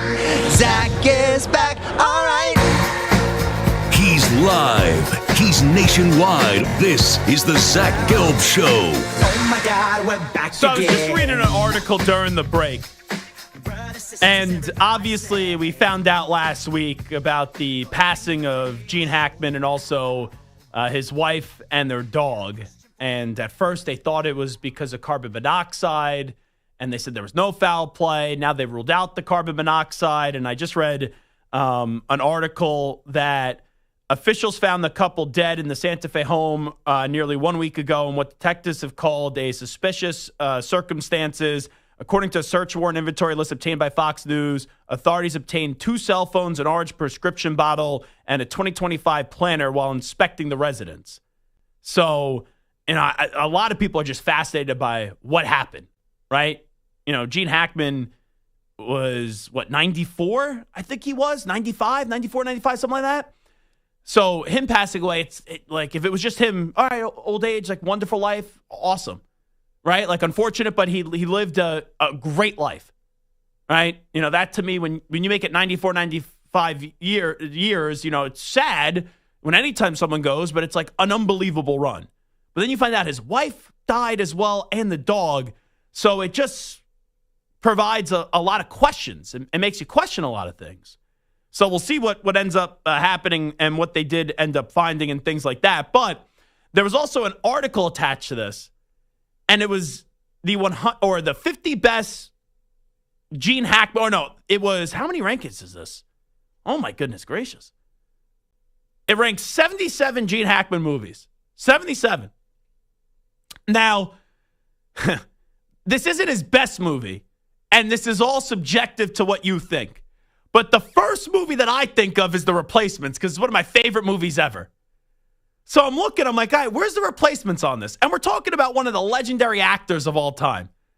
So I'm scrolling through, not in the top 10, not in the top 20, not in the top 30, not in the top 40. And I end up finding The Replacements 56. 56. Now, I love the movie, right? 55, though, other movies are ranked before The Replacements. It just shows you how much of a legendary actor he was. That's right. Stu, I know you're not a big movie guy. Have you ever please tell me you've seen The Replacements, please. No. You don't know who Shane Falco is? No. Falco. And it's very fitting that I'm wearing like red, white, and blue today. That's a great movie. How have you never seen The Replacements? There is a laundry list of movies I have not seen. Okay. Good movies, too, I'm sure. Next time you have a weekend, I think you would enjoy The Like when you're a sports guy. So like sometimes there's just movie guys and there's sports guys. There's a lot of movie guys that don't find some of the sports movies good. I, as a sport guy first before movie guy, love The Replacements. Like that show Ballers, people hated it on HBO. I loved it because it was a sports guy. It was like Entourage for sports. Botcher, have you seen The Replacements? No, but is that the one with Keanu Reeves? All right, yeah. How have you not seen The Replacements? No interest in it. There's so many football movies I can watch. Why would I watch that one? I'm just sad how you have never seen I expected it from Stu. Expected it. You, at least you knew, right, who played Shane Falco. But you not seeing The Replacement's a little bit disappointed. I wasn't alive when it came out. All righty, so what? It's also only 40% on Rotten Tomatoes. Ugh, you're one of those people, right? You're like my sister. I'm like, doesn't have a good rating. Doesn't have a good rating. It's only 66% fan viewers, too. Yeah. Well, can I tell you something what makes the world a fascinating place? You could watch something. You could think something's the greatest thing in the world. And someone else and 1,000 other people think it could suck. I'm not saying this is one of my, like, the best movie ever. But it's always a movie. When it's on, I always enjoy watching it. I would just give it a watch and let me know. You're here. Okay. Wait, you're here Wednesday, Thursday, Friday, yes, right? I'll probably watch it today before Daredevil comes out. You don't have to do that tonight. But by the end of the week, want to watch it, give me a little review. Would be nice. Anyway, 2 things. Devontae Adams now available. I'll make a quick prediction, and we'll do more of these tomorrow. I think he's going to be a Charger. And then Saquon Barkley, Adam Schefter, Eagles are rewarding Saquon Barkley with a 2-year, $41.2 million contract extension that makes him the highest paid running back in NFL history per sources. The deal makes Barkley the NFL's first $20 million per year running back. Barkley also has the ability to earn an additional $15 million in incentives and escalators. The deal includes $36 million fully guaranteed at signing. The Eagles are taking the rare step of extending Barkley 1 year into his 3-year deal and in the same league year in which they signed him to the initial contract. So there's the cherry on top of the Sunday for Saquon Barkley and what was a wonderful season for him. When I look at Saquon, here's what I'll also say on this. There is money, and spreading out the money is a big reason why this is. Like, you only had 2 years left on I think it was a 4-year contract. Yeah, it was 3 years left on the deal. So adding 2 more on, this is going to be able to spread out that money even more and make it even more friendly for the Philadelphia Eagles. Sam Lynch had this tweet, and this was quote tweeted by Elliott Shore Parks. This is a good guess of the new Saquon deal. His old deal had $24.5 million, $12.5 million left guaranteed. My guess is that they guaranteed the rest of that, paid him a $10 million signing bonus, added a $1.5 million guarantee in 2027, and a $31.2 million base salary over 2027 2028 would increase his cap number in 2025 from 7.361 to 9.361. So, you spread some things out and things like that. I was reading a bunch of it online. But for Saquon, the first year was so successful. And this has been a player that unfortunately his career has been marred with injuries. I just wonder what these next 4 years are going to look like. It doesn't matter what they look like. He already won a Super Bowl, right? He could never play another down for the Eagles again. He'd get hurt tomorrow. Career could be over. Doesn't matter. It was a success. But now Saquon's playing to get into the Hall of Fame, right? You win a Super Bowl. You had one of the greatest seasons we've ever seen from running back. Now, what can you do in the next 3 to 5 years? And if you could have 3 more great seasons, I do ultimately think Saquon will end up being a Hall of Famer. All righty, before I get out of here, if I'm Omar Khan and if I'm Mike Tomlin, this is a realistic 3-step plan. And one of these steps need to be met in order for you to get your quarterback for this upcoming year? These are the 3 options. Number 1, in order, I would go sign Aaron Rodgers when he becomes available. I think it's a perfect stopgap for a year, considering what's available. You can't get Stafford now. He's back with the Rams. I would go and get Aaron Rodgers. If I can't get Aaron Rodgers, right, Rodgers goes somewhere else, or for whatever reason, I don't think he wouldn't be interested in the Steelers, but let's just say he isn't. I would then try to get a 3-year deal, a 3 to 4 year deal, like Baker Mayfield type of contract, to Sam Darnold. If Sam Darnold, let's say, returns to Minnesota or goes to the Raiders, then the last resort would be for a year, Justin Fields, I'm committing to you for an entire 17-game regular season. One of those 3 guys are realistic to get, and in my order of preference, it would be Rodgers 1, Sam Darnold 2, Justin Fields in at 3. Anybody else, I think, would it make sense or it's unrealistic? Like Russell Wilson, I don't need to see him again. You could say, oh, the Steelers trade up in the draft. I think it's unrealistic. But one of those 3 guys, Rodgers 1, Darnold 2, Justin Fields 3, that's what Omar Khan and the Pittsburgh Steelers need to do. All righty, that will wrap it up for this Tuesday edition of the Zach Gelb Show on the Infinity Sports Network. I will be going to Madison Square Garden. Back-to-back nights. Was there last night for little Rangers and Islanders. I will be there tonight for Warriors and the New York Knicks.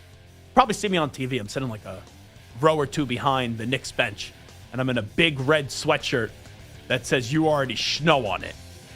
So we'll put some social media content out there at Zach Gelb. Instagram and Twitter, ZACHGLB. Botcher, great job as always. Stu, thank you as well. Emory Hunt, thank you. And each and every one of you, however you watch us or listen to us, we appreciate you as well. We'll talk to you tomorrow, everybody. We out.